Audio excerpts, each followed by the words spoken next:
नमस्कार साथियों, आप सभी का GK by Kokalla sir YouTube channel पर हार्दिक स्वागत है। दोस्तों, आपका बीएसटीसी का एग्जाम जो है अब सर पे तो क्या सामने ही है।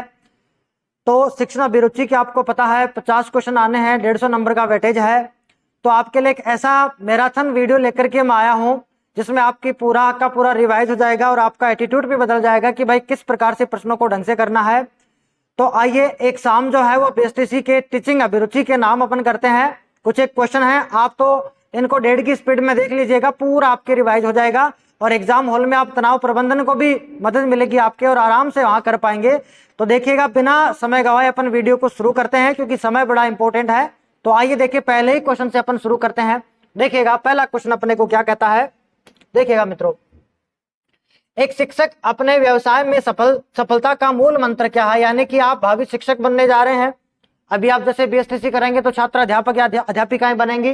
तो आपका जो व्यवसाय है यानी आप टीचिंग लाइन में जाएंगे, इसमें आप सफल कैसे हो, इसका जो मूल मंत्र है वो क्या होना चाहिए। ध्यान में रखना मेरी बात को। जब भी आप क्वेश्चन करेंगे तो चारों ऑप्शन पढ़ेंगे, चारों ऑप्शन पढ़ने के बाद ही आंसर निकालेंगे, क्योंकि हो सकता है आपको बढ़िया से बढ़िया आंसर एक भी मिल गया हो, लेकिन हो सकता है कि चौथे ऑप्शन में पहले से भी बेटर आंसर था। इसलिए चारों ऑप्शन पढ़ने हैं, पढ़ के ही करना अपने को, तब जाकर के ऐसे हाव भाव में नहीं करना कि कर दिया सही था तो सही था, नहीं, चारों पढ़ने हैं और आराम से करने हैं। तो देखो पहले चारों ऑप्शन पढ़ते हैं। उसे आर्थिक रूप से संपन्न होना चाहिए। दूसरा दे रखा है विषय वस्तु का ज्ञान होना चाहिए। तीसरा दे रखा है उसके स्वभाव में मधुरता होनी चाहिए, उसमें अभिव्यक्ति व्यक्त करने की क्षमता होनी चाहिए। देखो चारों पढ़ेंगे तो देखो, आर्थिक यानी वर्ग का तो कोई मतलब हुआ नहीं कि भाई कोई अध्यापक बनेगा, ये तो कोई मतलब नहीं हुआ, तो ये तो पहले ही काट के रख लो कि भाई ये तो कट गया। दूसरा विषय वस्तु का ज्ञान उसे, हाँ भाई बात बिल्कुल ठीक है, विषय वस्तु का ज्ञान तो होना ही चाहिए। इवन हमारी एनसीएफ तो ये कहती है कि जो भी शिक्षक है वो हमेशा के लिए उसके पास विषय का ज्ञान हो, यानी पूर्णता हासिल हो, कहीं आंशिक बात नहीं, पूर्णतः उसके पास विषय वस्तु का ज्ञान होना चाहिए। तो ये बात पे लेकिन पढ़ेंगे चारों। उसके स्वभाव में मधुरता हो, ये बात भी सही है भाई, कोई दिक्कत नहीं, मधुरता होनी चाहिए। ऐसा तो ये कि जैसे टीचर आ रहे हैं तो जैसे बच्चे आ रहे हैं तो टीचर उनके सामने है, वो गुस्से से भरा हुआ है, तो स्वभाव में मधुरता होनी चाहिए। तभी बच्चे अपनी पर्सनल जो समस्याएं वो टीचर्स के साथ शेयर करेंगे, तभी उनका निराकरण होगा। अगला देखो दे रखा है, उनमें अभिव्यक्त करने की क्षमता होनी चाहिए। देखो सबसे बड़ी आंसर यही है कि उनके अंदर अभिव्यक्त करने की क्षमता होनी चाहिए, यानी जो भी वो बात पढ़ाना चाह रहे हैं, जो भी बात बच्चों से कहना चाह रहे हैं, उनमें उस बात को अभिव्यक्त करने की क्षमता पूर्ण होनी चाहिए। तभी तो जो बात बोलेंगे वो अपने जो बच्चे हैं, जो विद्यार्थी हैं, उनको अच्छे से वो समझ में आएंगे। तो सबसे बड़ी आंसर देखो, आंसर ये भी ठीक था, आंसर ये भी ठीक था, लेकिन सबसे बड़ी आंसर अपने को क्या मिलेगा कि जिनमें अभिव्यक्त करने की क्षमता हो, वही क्या है टीचर है, वो अच्छे से सफल होएगा। आप भी जानते हैं कि एक ऐसा अध्यापक है जो आपके ऊपर प्रभाव छोड़ता है, यानी पढ़ाने के अंदर प्रभावशीलता दिखाता है। और प्रभावशीलता कब दिखाएगा, जब उसको अभिव्यक्त करने के अंदर वो हिचकिचाएगा नहीं, पूर्णतः वो चीज बताना चाह रहा है वो पूरी चीज बता देगा, तभी तो वो टीचर प्रभावशाली होएगा। तो वही है इसमें, देखो अभिव्यक्त करने की क्षमता हो। देखिएगा आगे चलते हैं, नेक्स्ट क्वेश्चन क्या कहता है। एक युवक है जो शिक्षक प्रशिक्षण के पश्चात भी सब इंस्पेक्टर की नौकरी की तैयारी को वरीयता देता है, इसका कारण क्या। देखो महत्वपूर्ण प्रश्न है, ध्यान अपने को रखना कि कोई शिक्षक बन गया, कोई युवक था टीचर बन गया, जैसे कल को आप भी टीचर बन जाओ। टीचर बनने के बाद भी आप क्या करते हो, राजस्थान पीएसआई की तैयारी करते हो कि मुझे तो किस में जाना है, पीएसआई में जाना। हो सकता है आपको इसका आंसर ये लगे कि नहीं मेरी रुचि है, मुझे तो हमेशा से ही जाना था, एक बार के लिए कोई नौकरी पकड़ लूं, पहले नौकरी मिल जाए तो ठीक है, वो नौकरी बाद में लेता रहूंगा, ऐसा नहीं। यहाँ अपने को पूर्णतः एटीट्यूड के साथ बात करनी होगी, क्योंकि हम अगर टीचिंग के पैशन में आ रहे हैं, इसका मतलब वो गुण हमारे अंदर बचपन से ही है। ऐसे सवालों को इस प्रकार से जवाब देना। देखो पहला ऑप्शन क्या कहता है, शिक्षण व्यवसाय में रुचि का अभाव है, ठीक आंसर है। शिक्षण व्यवसाय में अच्छे रोजगारों का अभाव, गलत बात है, क्योंकि अच्छे रोजगार नहीं होते तो आप फिर बीएडी क्यों करते या आप बीएसटीसी क्यों करते, आप प्रशिक्षण में क्यों जाते, ये तो आपको पहले से पता होना चाहिए। फिर दे रखा है शिक्षकों की प्रतिष्ठा नहीं होती, कौन कहता है भाई, गांव में सारे लोग कहते हैं मार साहब मार साहब मार साहब, चाय पियो मार साहब, ये करो मार साहब, वो करो, तो अच्छी इज्जत है, अच्छा पढ़ाएंगे तो अच्छी इज्जत रहेगी। अगला दे रखा है शिक्षण व्यवसाय में उपयुक्त गुणों का अभाव, देखो अभाव है, गलत बात है। सबसे बढ़िया आंसर क्या निकलेगा कि आपकी शिक्षण व्यवसाय में रुचि का अभाव, यानी आपके पास जो टीचिंग की जॉब है उसमें रुचि नहीं है, इसलिए आप क्या करोगे, धंधा बदलना चाहोगे, बिजनेस बदलना चाहोगे, आप इसके अलग जाओगे, आप क्या करोगे, इसको छोड़ करके पीएसआई यानी किसकी तैयारी कर रहे हो, एसआई की तैयारी करेंगे। तो सबसे बढ़िया आंसर क्या निकलेगा कि आपका जो व्यवसाय है उसमें आपकी रुचि नहीं है, रुचि नहीं है तो आप क्या करोगे, चेंज करोगे, भले आरएस बनो चाहे पीएसआई बनो, इसमें थोड़ी रहोगे। तो इस प्रकार से अपने को इस आंसर को अपने को करना है। नेक्स्ट चलते हैं, देखो आगे। एक अध्यापक कक्षा के प्रश्न का उत्तर देने में असमर्थ है, कोई अध्यापक ही है, और कोई बच्चा उनसे प्रश्न पूछ लेता है, अब गुरुजी ऐसे हैं कि वो बेचारे प्रश्न नहीं बता पाते हैं, तो आपको क्या करना है, मान लो एक क्वेश्चन ऐसा कैसा आ गया तो आप क्या करोगे, किस प्रकार से आंसर करना है वो देखिएगा। तो क्या करेंगे, देखो कहें कि प्रश्न ही गलत है, बहुत सारे अध्यापक होते भी ऐसे बोल देते हैं कि ये प्रश्न ही गलत है, किसने बताया तेरे को, ये गलत बात है, क्योंकि बच्चा है, बच्चा सर्वेश्वरा, बच्चे को भ्रम में नहीं रखना है, बच्चे को सारी बातें खुल के बतानी है। फिर कहेंगे दूसरा देर का कहे कि वह जानकारी प्राप्त करने के बाद उत्तर देगा। देखो हम ये भी कई मास्टर बोल सकते हैं, हम भी बोल देते हैं कि चलो इसकी जानकारी मुझे नहीं है, मैं जानकारी प्राप्त करके दूंगा, लेकिन बढ़िया टीचिंग एप्टीट्यूड का क्या होगा, तो देखो कक्षा में ही उसका उत्तर देने का प्रयास करेगा और छात्रों को गृह कार्य में दे देगा। देखो ये तो मतलब नहीं है कि गृह कार्य में दे दें, ये दोनों आंसर ठीक है। हम ये भी कह सकते हैं कि वह जानकारी प्राप्त करने के बाद देखा कि भाई मुझे नहीं आ रहा, मैं बाद में बताऊंगा। लेकिन यहां देखो हम जा रहे हैं बीटीसी के लिए, हम जा रहे हैं बीएसटीसी के लिए, और वहां तो हमारे पास कक्षा 1 से 5 तक है, तो कम से कम इतना नॉलेज तो हो ही। ये हायर एजुकेशन के लिए हो सकता है कि कोई जैसे कोई बड़ा सवाल पूछ ले बड़ी कक्षाओं में, तब तो हो सकता है कि भाई मेरे को जानकारी का अभाव है, मैं जानकारी लेके दूंगा। लेकिन या तो बच्चा तभी संतुष्ट होगा जब आप क्या करोगे, कक्षा में उस प्रश्न का क्या करोगे, उत्तर देने का प्रयास करेंगे कि देखो इसका उत्तर ये, इस प्रकार से आप एक्टिव हो जाएंगे उसके क्वेश्चन आंसर को देने के लिए। तो सबसे बढ़िया आंसर क्या मिलेगा कि कक्षा में ही उसका उत्तर देने का हम क्या करेंगे, प्रयास करेंगे। तो थर्ड इसका आंसर हो जाएगा। आगे बढ़ते हैं दोस्तों, वीडियो एंड तक देखिएगा और अपने दोस्तों को भी शेयर कीजिएगा। 2 दिन की बात है, 2 दिन मानो 2 दिन कत्ल की रात है, 2 दिन आराम से पढ़ लोगे तो क्या पता आपको पास वाले कॉलेज में मिल जाए, साथ साथ में आप अपनी तैयारी और भी करते रहें। तो पूरा वीडियो देखिएगा, बड़ी मेहनत करके पुराने पेपरों से एनालिसिस करके बीएड में आए हुए आपके बीटीसी यानी बिहार वाले जो क्वेश्चन है, उत्तराखंड वाले क्वेश्चन है, उनको देख करके फिर ये पीपीटी तैयार की गई है। तो पूरा धैर्य के साथ सुनिएगा, जहां दिक्कत हो रही है आप बैक कीजिएगा, और किसी प्रश्न में भी आपको डाउट है तो आप नीचे कमेंट में पिन कीजिएगा। विद इन 2-3 आवर के अंदर ही आपको उसका सोल्यूशन देंगे, क्योंकि आपकी जो एग्जाम है वो नजदीक है, तो किसी प्रकार का कोई भ्रम में आपको नहीं रखने वाले हैं। आप पूरा वीडियो देखिएगा, आराम से, कोई प्रश्न नहीं आ रहा तो कमेंट कीजिएगा। हम और हमारी जो टीम है, कोकल सर की टीम है, वो आपके लिए 2 दिन पूर्णतः समर्पित है, पूरी तत्पर है। किसी भी वीडियो में कोई भी दिक्कत आती है तो आप वही कमेंट कीजिए, वही हम निगरानी रखे हुए हैं 24 घंटे के अंदर कि भाई किसी बच्चे का कोई कमेंट आ रहा है कि हो सकता है कि कोई बोलने में त्रुटि हो गई हो, या हो सकता है कि कोई गुरुजी बोल रहा हो लिखने में त्रुटि हो गई हो, तो वो सुझाव आमंत्रित आपके सदैव आपके लिए तत्पर है। अब देखो अगला क्वेश्चन पे चलते हैं, बंदे को क्या कहता है, एक शिक्षक के समाज में व्यक्तियों के साथ संबंध कैसे होने चाहिए। देखो कोई टीचर है, जैसे आप भी टीचर हो, तो आपके जो संबंध है वो समाज के साथ कैसे होने चाहिए, बहुत अच्छे हो, सामान्य हो, कोई संबंध ही नहीं रखना। गलत बात। देखो ऐसा थोड़ी कहेंगे कि हम समाज के साथ कोई संबंध ही नहीं रखेंगे, क्यों, क्योंकि विद्यालय है, तो विद्यालय तो सामाजिक वस्तु है, क्योंकि विद्यालय में तो सामाजिक विकास होता है, तो वहां तो आपको जानना पड़ेगा। देखो सामान्य, अच्छे, बहुत अच्छे, देखो जितने अच्छे आप समाज से जुड़ेंगे उतने ही अच्छे बच्चे आपसे जुड़ेंगे। आप ये मान के चलो कि जैसे आपके पास कोई ढाणी है, उस ढाणी के गार्जियन को आप सबको जानते हो, तो क्या करेंगे, ये फलाने मार साहब है, अच्छा पढ़ाते हैं, अच्छा आदमी, सारे बच्चे आपके पास आएंगे, तो आपके स्कूल की प्रतिष्ठा बढ़ेगी, बच्चों का विकास भी बढ़िया होगा, बच्चे भी आपसे पूरी लगन के साथ समझेंगे, क्योंकि घर वाले भी उनको वहां मोटिवेट करेंगे कि टीचर ऐसा है, बढ़िया पढ़ाता है, हम इसको जानते हैं। तो देखो यहाँ जैन आपके पास अच्छा है, अच्छे या सामान्य है, तो सबसे बढ़िया आंसर निकलेगा कैसा, बहुत अच्छे। तो कैसे संबंध होने चाहिए, बहुत अच्छे संबंध होने ही चाहिए। आगे बढ़ते हैं, देखो उस छात्र उस अध्यापक से संबंध रखना पसंद करते हैं। अब देखो कोई छात्र है, आपकी कक्षा के छात्र हैं, वो किस अध्यापक से जुड़ना ज्यादा पसंद करेंगे, यानी कौन सा अध्यापक बच्चों को ज्यादा पसंद होगा। 4 ऑप्शन पढ़ेंगे। कक्षा में खूब कहानी किस्सा सुनाता हो, अब हो सकता है कि बच्चों को अच्छा लगता हो, लेकिन एटीट्यूड के हिसाब से गलत बात है, क्योंकि ओवरऑल देखेंगे तो ऐसा नहीं है कि ऐसा टीचर हमेशा कहानी सुने तो बच्चे बोल देंगे अरे यार वो सर तो कैसे सर है, वो तो हमेशा कहानी सुनाते पढ़ाते, तो यानी सर को कुछ आता ही नहीं है, इसका मतलब ये तो काट ही दो, कोई मतलब नहीं है। छात्रों को खूब हंसाता है, ये भी गलत बात है, कितना हंसाओगे, हाँ लिमिट मात्रा में हंसाना ठीक है, मोटिवेट आपने दे दिया अच्छी बात है, लेकिन खूब हंसा थोड़े हंसाते जाएंगे। समझाकर पढ़ाते हैं, जब टीचर है तो क्या करेंगे, समझाकर पढ़ाएंगे, कोई दिक्कत नहीं है। भाषा प्रवाह के साथ भाषण करता है, भाषणबाजी भी नहीं करनी है। सबसे बढ़िया क्या, जब भी हम पढ़ाएंगे तो बच्चे को समझा करके पढ़ाएंगे, बच्चे को ये फील होएगा कि मेरे समझ में आ रहा है, मैं इसको याद कर लूंगा, सर ने ऐसे ऐसे जोड़ के बताया था, मानव जीवन से जोड़ के बताया था, दैनिक गतिविधियों से जोड़ के बताया था, गतिविधि आधारित मैंने पढ़ा था। तो इस प्रश्न का आंसर क्या निकलेगा कि उस छात्र को अध्यापक से संबंध रखना पसंद होगा, यानी छात्र अध्यापक किस अध्यापक से संबंध रखेंगे, जो समझा करके पढ़ाता है, जो बिल्कुल सारी बातें खोल के बताए, एक एक बात क्लियर करे, तो बच्चे के सारे डाउट क्लियर होंगे, और सारे डाउट क्लियर होंगे तो कड़ी से कड़ी जुड़ेगी, और कड़ी से कड़ी जुड़ जाएगी तो बच्चे के अंदर ज्ञान का क्या होगा, स्थायी रूप से विकास होगा। और बच्चे के पास ज्ञान का स्थायी विकास होगा तो बच्चा अपने आप आगे पढ़ने में रुचि लगाएगा, बच्चा अपने आप आगे पढ़ेगा और आगे बढ़ेगा। तो क्या करता है, एक ऐसा अध्यापक बढ़िया होगा जो समझा करके पढ़ाता हो। ऐसे आपको 4 ऑप्शन पढ़नी है मित्रों। देखो आगे बढ़ते हैं।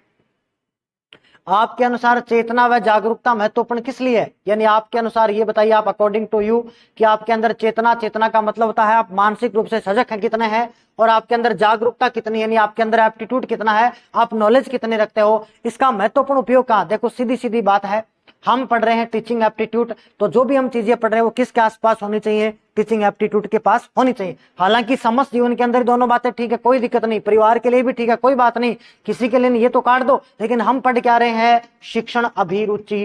किसकी बात कर रहे हैं मित्रों? शिक्षण अभिरुचि की हम बात किए जा रहे हैं। इसका मतलब जो भी क्वेश्चन का आंसर है वो इसी फॉर्मेट में, इसी दायरे में रखे देना होगा। तो आपके पास चेतना भी है और आपके पास जागरूकता भी है। जैसे अभी अभी हमने चंद्रयान 3 लॉन्च किया है, जब बच्चे को हम स्पेस साइंस पढ़ाएं या पर्यावरण का पाठ पढ़ाएं या दैनिक गति वगैरह भी पढ़ाएं, जैसे पर्यावरण भी पढ़ाएं, उसमें हम बताएं कि भाई पृथ्वी की 2 गतियां हैं, परिक्रमण और परिभ्रमण गति है, इस प्रकार चंद्रमा की भी गति, इस प्रकार हम बच्चे को बताएं और फिर जोड़ दें। चेतना भी आपके अंदर और जागरूकता भी है कि आप जोड़ दें कि देखो अभी अभी तो हम लोगों ने चंद्रयान 3 को भेजा ही है, जो साउथ पोल पे गया, तो बच्चा एक्टिव हो, क्योंकि बच्चा ने वो चीज टीवी में देखी है, मोबाइल में देखे, तो बच्चा क्या करेगा? उस चीज को ज्यादा सीखेगा। तो आप क्या करेंगे? ये सब आपकी जानकारी है, तो बच्चा ज्यादा सीखेगा, ज्यादा सीखेगा तो कौन सा कार्य प्रभावी है बताओ? शिक्षण कार्य प्रभावी। तो आंसर क्या दे देंगे? शिक्षण। तो हालांकि दोनों ऑप्शन ठीक है, लेकिन हमारा दायरा क्या है? शिक्षण अभिरुचि का दायरा, तो हम आंसर क्या रखेंगे? शिक्षण हेतु। आगे बढ़ते हैं, देखो मित्रों आगे चलते हैं। अगला क्वेश्चन अपने पास आ रहा है, विद्यार्थियों को विषय का चयन करना चाहिए। जैसे आपको पता होगा, जैसे ही बच्चा है वो 10th करके आता है तो 11th के अंदर उसको सब्जेक्ट चूज करने होते हैं। पहले 9th में हो जाया करता था, अब जैसे वो सब्जेक्ट लेता है कि भाई उसको आर्ट्स लेनी है, उसको साइंस लेनी है, उसको कॉमर्स लेनी है, या आर्ट्स में भी उसको कौन कौन से विषय लेने हैं, या साइंस में उसको मैथमेटिक्स लेना है या बायोलॉजी लेना है, तो उसको किस आधार पर चयन करना चाहिए? देखो, विषय की उपयोगिता के आधार पर चयन करे, अभिभावकों की इच्छा के अनुसार चयन करे, शिक्षक के दिशा निर्देश के अनुसार चयन करे, उसकी क्षमता और रुचि के अनुसार करे। देखो आराम से पढ़ना, आंसर आपको मिलेगा। देखो पहला दे रहा है विषय की उपयोगिता। देखो ये तो ऑप्शन ही गलत है। क्यों? क्योंकि हर विषय अपने आप में यूनिक है, हर विषय की उपयोगिता है, तो कोई विषय ऐसा है ही नहीं जो अनुपयोगी हो। इसका मतलब ये तो गलत बात होगी। अभिभावकों की इच्छा अनुसार, हालांकि समाज में होता ऐसा ही है कि ताऊ जी ने कह दिया है, या अपने कहते ताई जी ने कह दिया है, या बड़ी दीदी ने कह दिया है कि बायोलॉजी लेगा तो डॉक्टर बनेगा, नर्स तो बन ही जाएगा, इंजीनियर बन जाएगा, मैथमेटिक्स लेगा तो आरएस बनना, तो आर्ट्स उसको दिलवाओ, ज्योग्राफी दिलवाओ, ऐसे सब्जेक्ट लेता है। तो अब अधिकतर मैं आपसे ये कहूं कि अभिभावकों के अनुसार थोपा ही जाता है, जो कि गलत है। लेकिन अपने को तो अच्छे से अच्छा आंसर निकालना है। शिक्षक के दिशा निर्देश के अनुसार, ये भी गलत है। क्या पता शिक्षक को अपना सब्जेक्ट अच्छा लगता हो, तो शिक्षक क्या करेगा? अपने ही सब्जेक्ट की तारीफ करेगा कि भाई चलो मैं मैथ का आदमी हूं, तो आप तो मैथमेटिक्स ही लो, आपके जीवन में काम आएगा। अब कौन समझाए उनको कि भाई साइन थीटा कोस थीटा तो 10वीं 12वीं में काम किए, बाकी लाइफ में क्या काम आए? तो हम क्या करेंगे? हमेशा ये बात रखेंगे कि बच्चे की क्षमता क्या है और बच्चे की रुचि क्या है, कि बच्चे की कैपेबिलिटी क्या है और बच्चे का इंटरेस्ट क्या है, वो किस दिशा में जाना चाहता है, उसी के अनुसार, उसी की क्षमता के अनुसार क्या करेंगे? उस बच्चे को अपन विषय ज्ञान का चयन कराएंगे। तो बच्चे को भी हमेशा ध्यान में रखना चाहिए कि उसकी क्षमता तो क्या है और रुचि क्या है, उसके अनुसार क्या करेंगे? सब्जेक्ट का चयन करेंगे। इस प्रश्न का उत्तर आपको ऐसा ही देना। मैं तो आपको यहाँ पूरा एनालिसिस करके बता रहा हूं, वहां आपको ऐसे पूरा एनालिसिस नहीं करना, कहीं आप लगने लग जाओ कि ये हो गया यार वो हो गया। आपको तुरंत प्रभाव से पढ़ना है और तुरंत कर लेना। खासकर ओमार का भी आपको विशेष ध्यान रखना है। जैसे 20 एक प्रश्न हो जाए, तुरंत प्रभाव से आप क्या करोगे? ओमार को भर ही लोगे, ताकि बाद में काम निपट जाए, आगे चलते रहे। नेगेटिव मार्किंग है नहीं तो साथ साथ बढ़ते जाएंगे, साथ साथ होता रहेगा। नहीं लास्ट में क्या होगा? दबाव बढ़ेगा, तो ना तो कर पाएंगे, और अपन जैसे ही हरकतें करेंगे जल्दबाजी में, तनाव होएगा, तो जल्दबाजी में 2-4 गोले उल्टे पुल्टे भर ही देंगे। इसलिए मैं तो ये कहता हूं, चाहे तो 20-20 का करो या 30-30 का, या पेपर ही ले लो। जैसे एक पेपर इधर से आ गया तो पहले एक पेज ले लिया, ये वाला कर लिया, पूरा फिलअप कर दिया, अगले पेज बढ़ गए, पूरा फिलअप कर दिया, बस फटाफट से करना है। फिर आगे चलते हैं। देखो अगला क्वेश्चन क्या कहता है,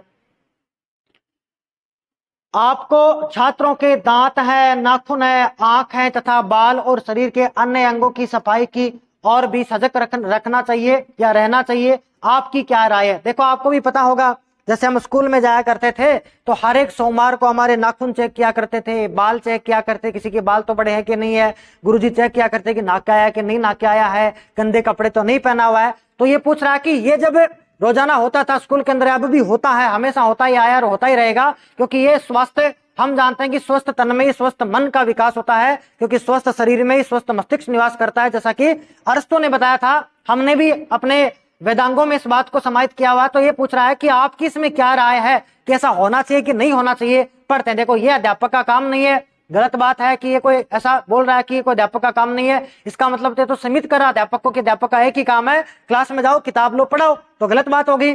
फिर देखो, कभी कभी इस ओर ध्यान देना चाहिए, कभी कभी क्यों ध्यान देंगे? अध्यापक को इस ओर सदैव सजग रहना चाहिए। एक अध्यापक सफल हो पाते हैं जिनमें जवाब दे, ये देखो मतलब नहीं, देखो ये है, अध्यापक को इस ओर क्या करेंगे, सदैव सजग रहना चाहिए। कहने का मतलब क्या है, थर्ड ऑप्शन अपने को इसमें मिल जाएगा। जैसे कि इन चीजों की, जैसे नाखून है, दांत साफ करता है कि नहीं करता, आंखें ठीक है कि नहीं है, बाल बड़े तो नहीं है, कपड़े साफ सुथरे पहने कि नहीं पहने, नाक है कि नहीं आके है, तो क्या करेंगे, अध्यापक इस ओर सदैव सजग रहना चाहिए। और जैसे सोमवार की सोमवार होता है या कहीं मंगल टू मंगल होता होगा ना, सप्ताह में एक बार तो ये चेक होना ही चाहिए। तो क्या करेंगे, अध्यापकों को इस ओर सदैव सजग रहना चाहिए। यहाँ पर आंसर होगा। अगर इसे भी कोई बढ़िया ऑप्शन होता है तो हम क्या कर देते, उसको चूज कर देते। इसका मतलब ये नहीं है कि मैं जो बता रहा हूं वही आंसर है। अगर आपको ऑप्शन में कोई और बढ़िया चीज मिल जाए तो वो बढ़िया आंसर हो जाएगा। वो अपने को एटीट्यूड के साथ देखना है, पूरा दिमाग लगा के सोचना, तभी अपन बता पाएंगे। आगे बढ़ते हैं। देखो, जैसे इसी में मैं एक ऑप्शन और डाल सकता था कि अध्यापकों को इस ओर प्रति सप्ताह है जांच करनी चाहिए, तो सबसे बड़ी आंसर होगा कि प्रति सप्ताह क्या करेंगे, जांच करेंगे। ऐसा भी हो सकता था, लेकिन यहां सजगता की बात है तो हम सजग बता देंगे। आगे बढ़ते हैं। देखो, अगला क्वेश्चन अपने पास है, देखिएगा, वे ही अध्यापक सफल हो पाते हैं जिनमें जवाबदेही की भावना होती है। क्या आप इस कथन से सहमत हैं?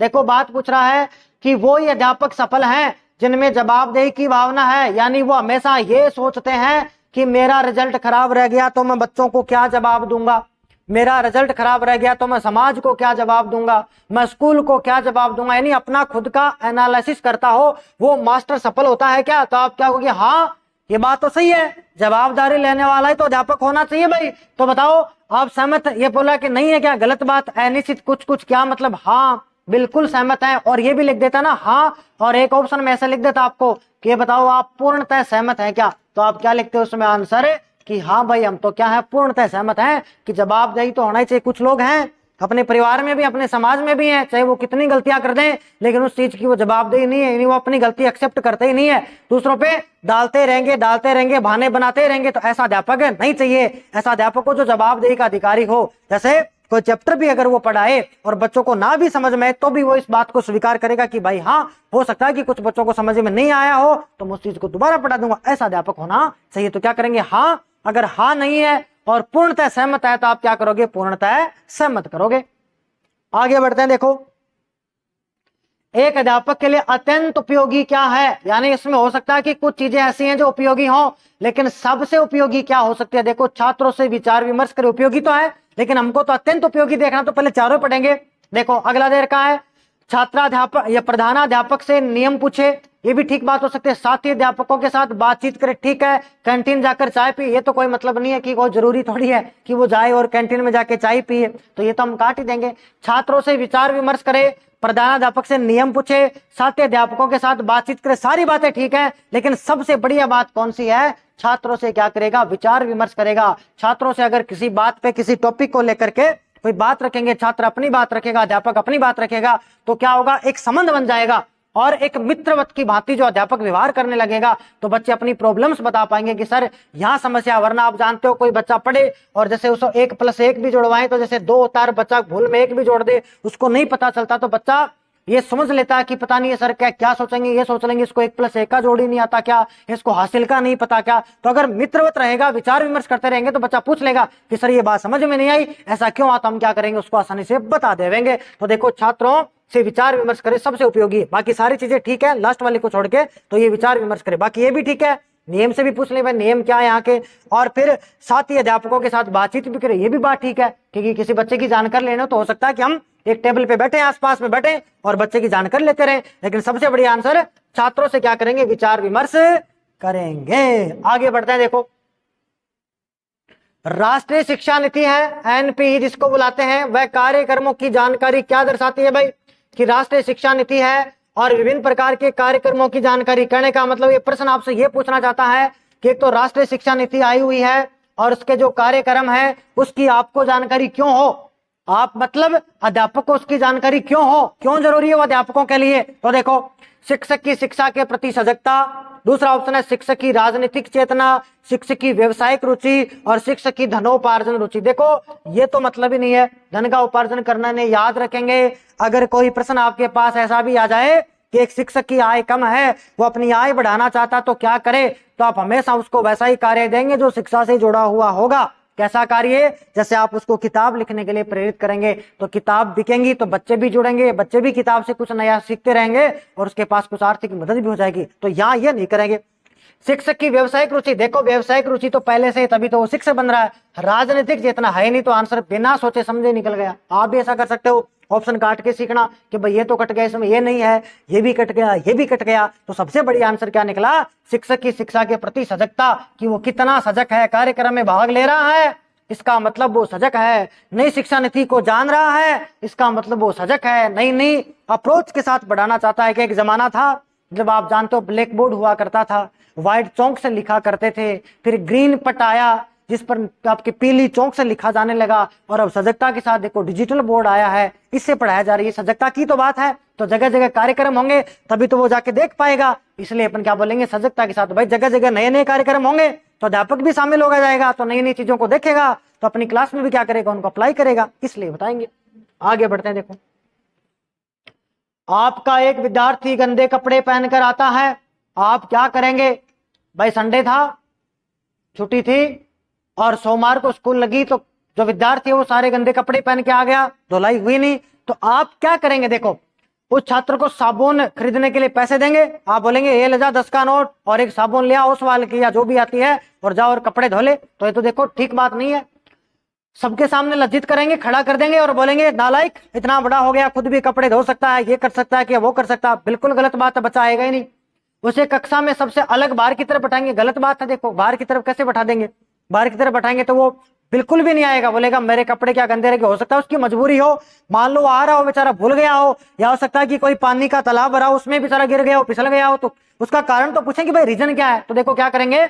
उस छात्र को बुलाकर गंदे वस्त्र धारण करने से होने वाली हानियों से अवगत कराएंगे कि देख बेटा, तेरी क्या बात हुई वो तो मुझे ध्यान नहीं है, तो क्या पता सही बता रहा है कि गलत बता रहा है, लेकिन एक बात जरूर है, अगर गंदे गंदे कपड़े पहनोगे तो खूब सारी मक्खियां बैठेंगी, मक्खियां बैठेंगी तो कीटाणु आएंगे, कीटाणु होंगे तो तुम बीमार पड़ोगे, बीमार पड़ोगे तो हेल्थ इश्यूज हो जाएंगे, तो फिर कैसे पढ़ पाओगे? ऐसे उस बच्चे को समझाएंगे। तो सबसे बड़ी आंसर, एक चीज का और याद रखना, ये मैं दावा तो नहीं करता हूं लेकिन मैं बता देता हूं कि ऑब्जर्वेशन के तौर पर, हालांकि यूट्यूब की दुनिया में है, वायरल होना तय है। वायरल कोई आदमी कभी भी हो सकता है कि कोई क्लिप काट के वायरल भी कर देवे कि वो सर ऐसा बता रहे थे, लेकिन ये मेरा एक पर्सनल ओपिनियन है और पर्सनल ऑब्जर्वेशन है मेरा। आप अप्लाई करो तो करो, जरूरी नहीं हमेशा शामिल हो ही, लेकिन आप याद रखें टीचिंग अभिरुचि में जो आंसर सबसे बड़ा होता है लगभग लगभग वही आंसर सटीक बैठता है। बात समझ पा रहे हैं? जो बड़ा आंसर है लगभग लगभग सटीक बैठेगा, बस थोड़ा सा ध्यान से पढ़ोगे तो पॉजिटिव एटीट्यूड के साथ बैठ ही जाएगा, कोई दिक्कत नहीं है। मैं दावा नहीं करता कि वही सही होएगा,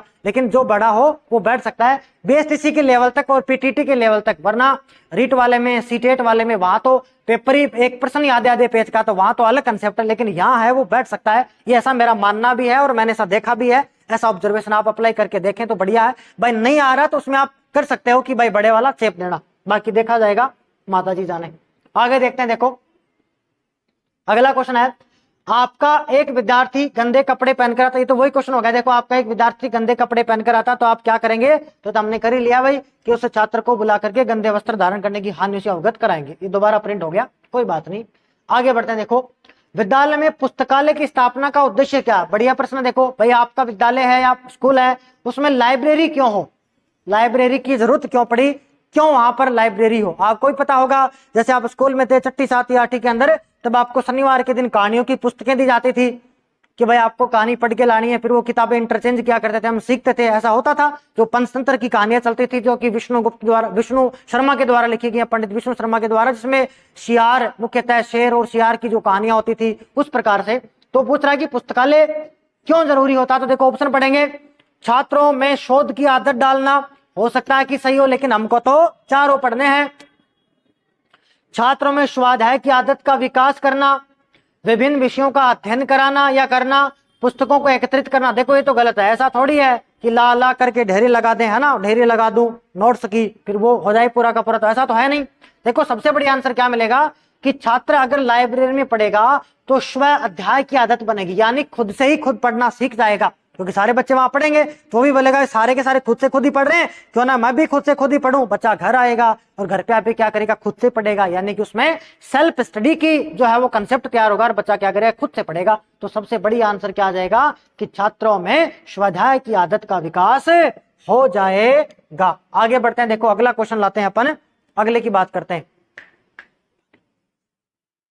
अगले क्वेश्चन की ओर चलते हैं मित्रों। देखिएगा अगला बोल रहा है कि एक ही विधि से शिक्षण कराना विद्यार्थियों के लिए क्या है। मान लो आप पढ़ा रहे हो और आपके पास पढ़ाने की विधियां ही नहीं है, आप एक ही विधि लिए जा रहे हो। जैसे कोई पढ़ाई किताब लेके पढ़ा रहे हो तो व्याख्यान विधि चल रही है, नो चेंज है, विधियों का आपको पता ही नहीं है। कुछ कुछ शिक्षण विधियां आपने सीखी भी हैं, कुछ कुछ आपको पता भी है कि भाई आपके पास मूर्त से अमूर्त की तरफ जाना चाहिए, स्थूल से सूक्ष्म की ओर जाना चाहिए, उदाहरण से नियम की ओर जाना चाहिए, इस प्रकार से। तो ये पूछ रहा कि आप एक ही विधि काम में ले रहे हैं, या तो आप स्मरण करा रहे हैं, पाठशाला विधि पुरानी वाली काम में ले रट्टू तोता ही बना रहे हैं, या बच्चे को व्याख्यान विधि द्वारा ही पढ़ा रहे हैं। तो एक ही विधि से अगर आप लगातार पढ़ाते रहेंगे तो इसमें पूछ रहा है कि क्या ठीक हो सकती है बात। देखो शारीरिक विकास के लिए घातक हो सकता है। देखो पढ़ा रहे हैं तो शारीरिक विकास का तो कोई लेन देन है नहीं, ये तो कार्ड तो बड़े वाला कट गया। सर्वांगीण विकास के लिए बाधक हो सकता है, ठीक है, इसको रखेंगे, कोई दिक्कत नहीं है। विषय संबंधी बहुविध जानकारी का बाधक होता है, ठीक बात हो सकती है। और शिक्षक के प्रति समभाव रहता है, ये भी गलत बात है। देखो सबसे बड़ी आंसर क्या होगा, अगर आप एक ही विधि से पढ़ाएंगे तो जो सब्जेक्ट के और पक्ष हैं उनकी जानकारी नहीं जान पाएगा। कैसे, जैसे मान लो कोई अध्यापक है और वो अध्यापक क्या करता है, व्याख्यान विधि से पढ़ा रहा है, मैथमेटिक्स पढ़ा रहा है, व्याख्यान विधि से पढ़ा रहा है, विज्ञान पढ़ा रहा है, पुस्तक लेके पढ़ा जा रहा है, व्याख्या किया जा रहा है, और प्रैक्टिकल के बारे में सिखा नहीं रहा है। तो अगर प्रैक्टिकल के बारे में नहीं सिखाएगा तो बच्चे उसका प्रैक्टिकल पक्ष यानी क्रियात्मक पक्ष तो नहीं जान पाएंगे ना। भाई सीधी बात तो यही हुई कि वो क्रियात्मक पक्ष नहीं जान पाएंगे। इसका मतलब यही तो हुआ कि विषय संबंधी बहुविध जानकारी, जो बहुविध जानकारी है उसमें वो क्या होगा, बाधक हो जाएगा, यानी उसकी और जो जानकारियां हैं वो उसको नहीं मिल पाएंगी। तो ऐसे क्वेश्चन का आंसर अपन इस तरीके से देंगे। इस प्रश्न को पढ़िए आप दोस्तों, मैं थोड़ा जल ग्रहण कर लेता हूं।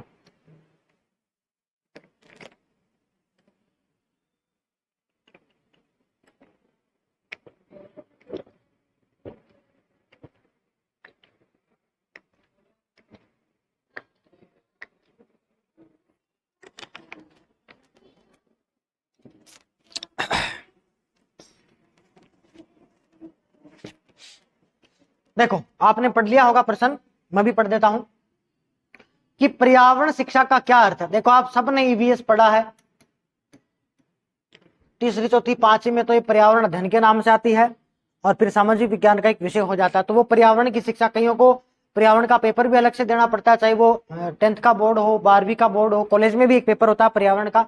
तो पूछ रहा है कि इसका अर्थ क्या है, भाई पर्यावरण शिक्षा का मतलब क्या हुआ। देखो पर्यावरण के बारे में जानकारी एवं कुशलता विकसित करना, पर्यावरण प्रदूषण रोकने में सहायक होना, पर्यावरण के संकट को पहचान कर संकट को दूर करना और पर्यावरण तकनीकी का विकास छात्रों में करना। देखो सबसे बढ़िया क्या होगा कि अगर पर्यावरण के बारे में पढ़ेंगे तो आपके पास क्या होगा, पर्यावरण की जानकारी होगी और पर्यावरण में कुशलता आएगी। अगर पर्यावरण की सारी बातें आप जान गए हो तो आप पर्यावरण प्रदूषण को भी रोक पाएंगे, आप पर्यावरण के संकट की जानकारी को भी पहचान पाएंगे और विभिन्न प्रकार के जो पर्यावरण की तकनीकी है उनको भी आप समझ पाएंगे। यानी कि ये जो मैं कहूं आपसे, ये जो 3 ऑप्शन है, ये तीनों ऑप्शन को ये एक अकेला ही लिए हुए बैठा है। कहने का मतलब ये हुआ, यानी पहला ऑप्शन है अगर आपको पर्यावरण के बारे में पूरी जानकारी मिल जाए, आप में उसकी पूरी कुशलता विकसित हो जाए, तो आप क्या करोगे, तीनों काम इसमें क्या कर सकते हो, डन कर सकते हो। तो तीनों ही अकेले में समाहित हैं, तो पहले वाला आंसर इसका डायरेक्ट हो जाएगा। आगे बढ़ते हैं। देखो यदि आपको किसी शैक्षिक संगोष्ठी में आमंत्रित किया जाता है तो आप क्या करेंगे। देखो कहने का मतलब है, शैक्षिक संगोष्ठी का मतलब हुआ कि कोई शिक्षा से संबंधित कहीं कोई मीटिंग है और आपको वहां बुलाया गया है, तो आप क्या करेंगे, आप वहां नहीं जाएंगे। दूसरा पूछ रहा, आप पूर्ण तैयारी से भाग लेंगे, आप सभी प्रतिभागियों से मिलेंगे, आप संगोष्ठी में सक्रिय भाग लेंगे। तो देखो आपको बुलाया गया तो आप क्या करेंगे, कि आपको बुलाया गया तो आप क्या करेंगे। देखो पहला ऑप्शन है आप वहां नहीं जाएंगे, ये तो हम काट ही देंगे भाई, जाएंगे। आप पूर्ण तैयारी से भाग लेंगे, आप सभी प्रतिभागियों से मिलेंगे, भाई भाग लेंगे तो अपने आप ही मिल जाएंगे, तो ये तो कहीं ना कहीं समाहित है। तीसरा ऑप्शन तो कहीं ना कहीं मिला हुआ है। आप संगोष्ठी में सक्रिय रूप से भाग लेंगे। देखो सबसे बढ़िया यह है कि हम संगोष्ठी में जाएंगे भी और वहां एक्टिवता के साथ क्या करेंगे, भाग लेंगे। जब भाग लेंगे पूरी तरह से, तो हम पहले तैयारी करके जा रहे हैं तो तैयारी भी करके गए तभी तो भाग लेंगे, तो सक्रिय रूप से भाग लेंगे। सक्रिय रूप से भाग लेंगे तो हम सबसे मिल भी लेंगे वहां जाकर के, तो सारा एक आपको एक जगह इसमें मिल जाएगा चौथे ऑप्शन में। आगे बढ़ते हैं मित्रों, पूछ रहा है कक्षीय संप्रेषण में यदि छात्रों को स्वतंत्र अभिव्यक्ति का अवसर प्रदान नहीं किया जाता है तो संप्रेषण पर निम्नलिखित प्रभाव दृष्टिगोचर होगा। देखो प्रश्न काफी बड़ा है, पूछ रहा है आपकी कक्षा में संप्रेषण करवाना है। संप्रेषण का करने का मतलब विचारों का आदान प्रदान करवाना, यानी चर्चा परिचर्चा करवाना, बात बोलना और बात बुलवाना दोनों तरफ से है। आपने क्या किया, उन बच्चों को स्वतंत्र अभिव्यक्ति का अवसर ही नहीं दिया, बच्चे को बोलने का मौका ही नहीं दिया कि वो बच्चा स्वतंत्र रूप से बोल सके। तो इसका प्रभाव क्या पड़ेगा, रुकावट हो जाती है, सरल हो जाता है, उद्देश्य अपूर्ण बना रहता है, शिक्षकोन्मुखी हो जाता। देखो शिक्षक की ओर उन्मुख तो कैसे हो जाएगा, रुकावट हो जाती है, बिल्कुल ठीक बात है, संप्रेषण होगा ही नहीं, ये बात भी ठीक है। सरल का मतलब ही नहीं है, संप्रेषण तो जटिल हो गया, हुआ ही नहीं। सबसे बढ़िया आंसर क्या निकला कि उद्देश्य अपूर्ण बना रहता है, यानी हमने बच्चे को अभिव्यक्त करने का मौका ही नहीं दिया, तो हमारे संप्रेषण करने का क्या उद्देश्य था वो उद्देश्य पूरा हुआ ही नहीं, तो उद्देश्य क्या हुआ, अपूर्ण हुआ। अगर उद्देश्य अपूर्ण हुआ तो रुकावट अपने आप ही आ गई, तो सबसे बढ़िया आंसर क्या हुआ कि उद्देश्य अपूर्ण बना रहता है। आगे बढ़ते हैं, देखो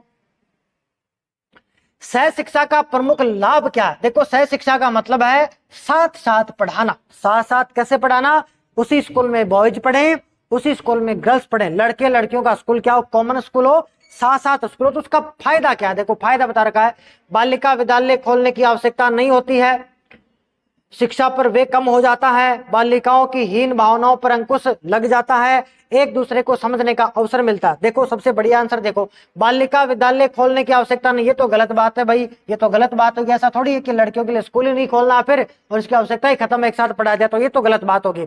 शिक्षा पर वे कम होता, हाँ होता है वे कम, कोई दिक्कत नहीं है, लेकिन यहाँ अपने को तो पॉजिटिव आंसर देना है, क्योंकि शिक्षा है, इन्वेस्ट तो करना ही पड़ेगा, तो पैसों की कोई दिक्कत नहीं है, खूब खर्चा करती है सरकार भी करती है और हम भी करते हैं। आप भी सोचो, हम अपने बच्चे को अपनी हैसियत से ज्यादा वाले स्कूल में ही पढ़ाते हैं, आपको भी तो पढ़ाया गया होगा, आसपास की जो प्रतिष्ठित स्कूल है उसी में आपको पढ़ाया गया। यानी स्वास्थ्य और स्टडी दोनों पर तो आदमी हमेशा से खर्चा करता आया है और खर्चा कर भी रहा है और खर्चा करता रहेगा भी, तो ये तो मतलब ही नहीं रहा। आगे देखो, बालिकाओं की हीन भावनाओं पर अंकुश लग जाता है और एक दूसरे को समझने का अवसर मिलता है। तो देखो सबसे बढ़िया आंसर क्या होगा, एक दूसरे को समझने का अवसर मिलता है। लड़कियां लड़कों को समझती हैं, लड़के लड़कियों को समझते हैं, क्योंकि जैसे जैसे वो टीनेजर्स में आते हैं तो हार्मोनल जो भी परिवर्तन होते हैं उनको समझने में मदद मिलती है और सबका साथ साथ विकास हो जाता है। तो सबसे बढ़िया आंसर क्या होगा, ये वाला होगा। अगर एक दूसरे को समझेंगे तो बालिकाओं की जो हीन भावना है उन पर भी क्या होगा, अंकुश लग ही जाएगा, यानी ये वाला ऑप्शन इसी में समाहित है, तो ये वाला आप इसका कर देंगे।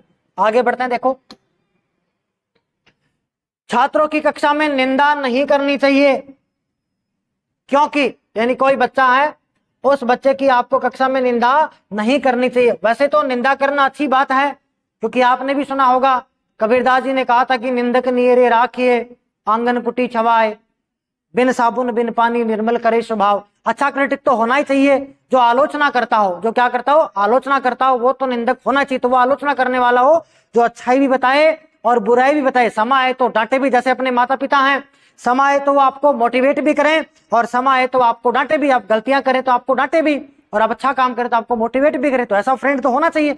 लेकिन यहाँ पूछ रहा है कि बच्चे की कक्षा में निंदा नहीं करेंगे, चुगली नहीं करेंगे, क्यों नहीं करनी चाहिए पूछा हुआ। देखो इससे शिक्षण कार्य में व्यवधान पड़ता है, इससे छात्र का मनोबल गिर जाता है, इससे छात्रों में अनुशासन नहीं रहता है, इससे कोई लाभ नहीं है। देखो ये गया काम से कोई लाभ नहीं, कोई मतलब नहीं है, अनुशासन का भी कोई मतलब नहीं है, व्यवधान हो सकता पड़ जाए लेकिन कोई मतलब नहीं है। सीधा आंसर निकलेगा, इससे छात्र का मनोबल गिर जाएगा, नहीं बच्चा है वो खुद डीमोटिवेट हो जाएगा, वो बच्चा जिंदगी भर आपकी क्लास में नहीं पढ़ पाएगा और उसकी क्लासमेट के जितने भी बच्चे या बच्चियां हैं उनके सामने वैसे ही नहीं जा पाएगा बेचारा। इसलिए अपन क्या करेंगे, उसका मनोबल ना गिरे, इसलिए बच्चे की क्या नहीं करेंगे, निंदा नहीं करेंगे, ना तो करने देंगे और ना ही करेंगे।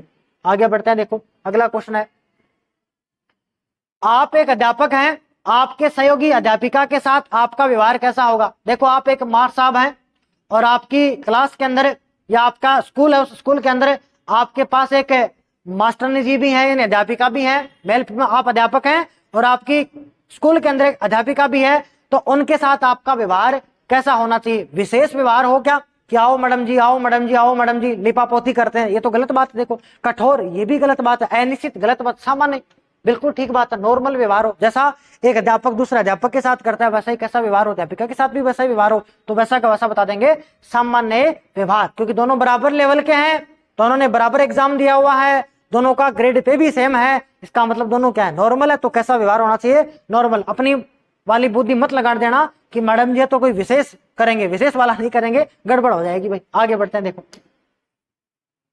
देखो कोटेशन दिया हुआ है, देश की उन्नति तभी संभव है जब प्रत्येक नागरिक जाति, धर्म, क्षेत्र व भाषा की संकीर्णता को दूर होकर के कार्य करें। आप इस कथन से क्या है, बोलो, सहमत है कि नहीं है? देखो प्रश्न कह रहा है कि हमारे देश की उन्नति तभी होगी जब हम जात पात को छोड़ दें, धर्म को छोड़ दें, क्षेत्र को छोड़ दें, भाषा की संकीर्णता को छोड़ दें। यानी हमारा दिमाग जो है इन विचारों के लिए संकीर्ण है। हम आज भी करते हैं जात पात को लेकर के कि तू किस कास्ट का है, किस जाति से बिलोंग करता है ना, किस धर्म का है। जैसे कुछ लोग एक विशेष धर्म विशेष को नीची नजरों से देखते हैं। इस प्रकार की संकीर्णता को अगर दूर होकर के हम कार्य करेंगे तो हमारा देश अब उन्नति की ओर जाएगा। ये बात आपको कैसी लगी, बोलो? इनमें से कोई नहीं क्या? ये तो गलत है। आंशिक सहमत तो है, लेकिन है कैसे सहमत? देखो दे रहा, आंशिक है सहमत, गलत है। आंशिक सहमत गलत। आप क्या हो इस बात से? पूर्णतः सहमत हो। क्यों हो? क्योंकि बात सही है भाई कि जिस देश में कोई जाति पाति ना हो, सभी धर्म एक जैसे हो, सारे क्षेत्र एक जैसे हो, सब एक जैसी भाषा बोले, तो विकास क्या है? अपने आप ही संभव है। तो क्या करेंगे आप? इस बात से पूर्णतः सहमत होंगे।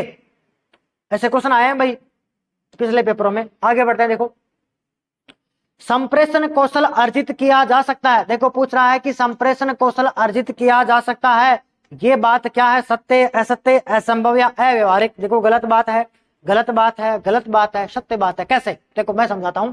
संप्रेषण कौशल, जैसे संप्रेषण का मतलब क्या होता है? संप्रेषण का मतलब होता है कम्युनिकेशन।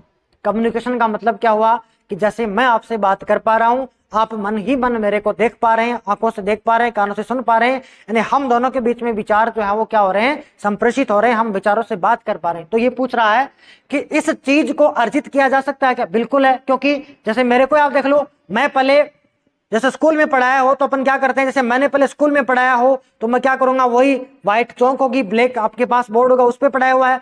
अब मैंने क्या किया, इसका कौशल अर्जित कर लिया कि भाई इसको मैंने कैसे चलाना है और फिर कैसे मेरे को बोलना, तो अर्जित भी तो कर सकते हैं। तो हम क्या करेंगे कि संप्रेषण कौशल को अर्जित कर सकते हैं। अरे आप ये बात मान के चलो, जैसे टेलीकॉम कंपनियां हैं, कोई भी ले लो, जैसे एयरटेल की कंपनी है, जियो की कंपनी है, ये लोग क्या करते हैं, लोगों की भर्ती करते हैं, ठीक, सिम बेचने के लिए। अब ये लोग क्या करेंगे, कोई भी कंपनी वाला है वो अगर सेलर बना रहा है तो वो ट्रेनिंग देगा, कोई भी कंपनी वाला ट्रेनिंग देगा। ट्रेनिंग क्यों देगा? ताकि उसको उसकी टेक्निक पता हो जाए, उसमें कौशल आ जाए। कौन सा कौशल आ जाए? लोगों को से कांटेक्ट करने का, लोगों से जुड़ने का। और लोगों से जुड़ने वाला कौशल ही कौन सा है? संप्रेषण कौशल। तो बोलो अर्जित हुआ कि नहीं हुआ? हो गया ना अर्जित। तो क्या कहेंगे भाई, बिल्कुल सही बात है। तो आगे बढ़ते हैं। देखो जटिल वाक्य तथा नकारात्मकता भाषा विचार संप्रेषण को कैसे बनाते हैं? ऐसे वाक्यों जो बहुत ही जटिल हों, ऐसे वाक्यों जो कैसे हो, नेगेटिव वाक्य हों, इनसे आपका संप्रेषण क्या होगा? आपका संप्रेषण बोलो क्या रहेगा? प्रभावी रहेगा, कठिन हो जाएगा, सरल होगा, अप्रभावी, प्रभावी रहेगा। देखो आपका संप्रेषण इससे क्या होगा? अप्रभावी होगा। कहने का मतलब जो लोग हैं वो आपसे क्या होंगे? प्रभावित नहीं होंगे। एक बार रुको, दोबारा देखते हैं इसको। जटिल वाक्य यानी आपने क्या किया है, कठिन से कठिन वाक्य काम में लिए हैं और आपने नकारात्मक शब्दावली काम में लिया, नकारात्मक भाषा शब्दावली काम में लिया है। तो इस विचार, ये सारे के सारे जो विचार हैं, ये संप्रेषण को कैसा बनाते हैं? अप्रभावी बनाते हैं। बिल्कुल सही बात है। कैसा बनाते हैं? अप्रभावी बनाते हैं। कैसे? क्योंकि अगर आपने जटिल वाक्य काम में लिए हैं, जैसे मैं अब पढ़ाऊं और मैं इसको साइकोलॉजी की भाषा में पढ़ाऊं, तो आप से मेरा संप्रेषण नहीं हो पाएगा, यानी मेरे संप्रेषण पे तो प्रभाव नहीं पड़ा ना, इसलिए संप्रेषण कैसा रहा? अप्रभावी रहा। कैसा रहा?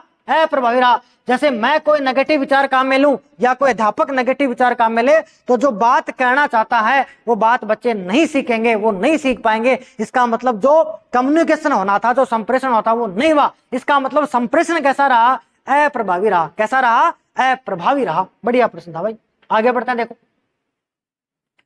एक शिक्षक के लिए अध्यापन कार्य जितना महत्वपूर्ण है, छात्रों के लिए पूछे गए प्रश्नों का उत्तर देना भी उतना ही महत्वपूर्ण है। आप इस कथन से कहां तक सहमत हैं? देखो दोबारा देखो, बढ़िया प्रश्न है, आराम से पढ़ना। एक मार साहब हैं, जैसे आप ही भावी शिक्षक हैं, तो वो कक्षा के लिए अध्यापन का कार्य उसके लिए महत्वपूर्ण। सही बात है भाई, मार साहब का पहला काम यही है कि वो बच्चों के साथ बच्चों को पढ़ाए, समय पर सिलेबस पूरा करवाएगा। ये बात बोल रहा है महत्वपूर्ण है, ये बात तो ठीक लगी।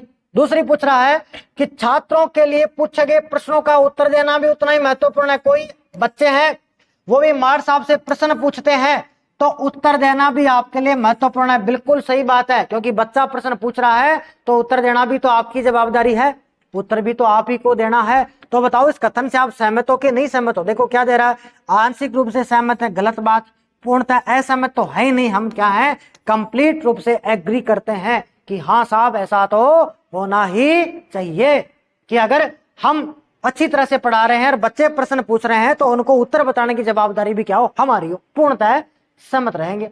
आगे बढ़ते हैं, देखो अगला प्रश्न पढ़िएगा आप।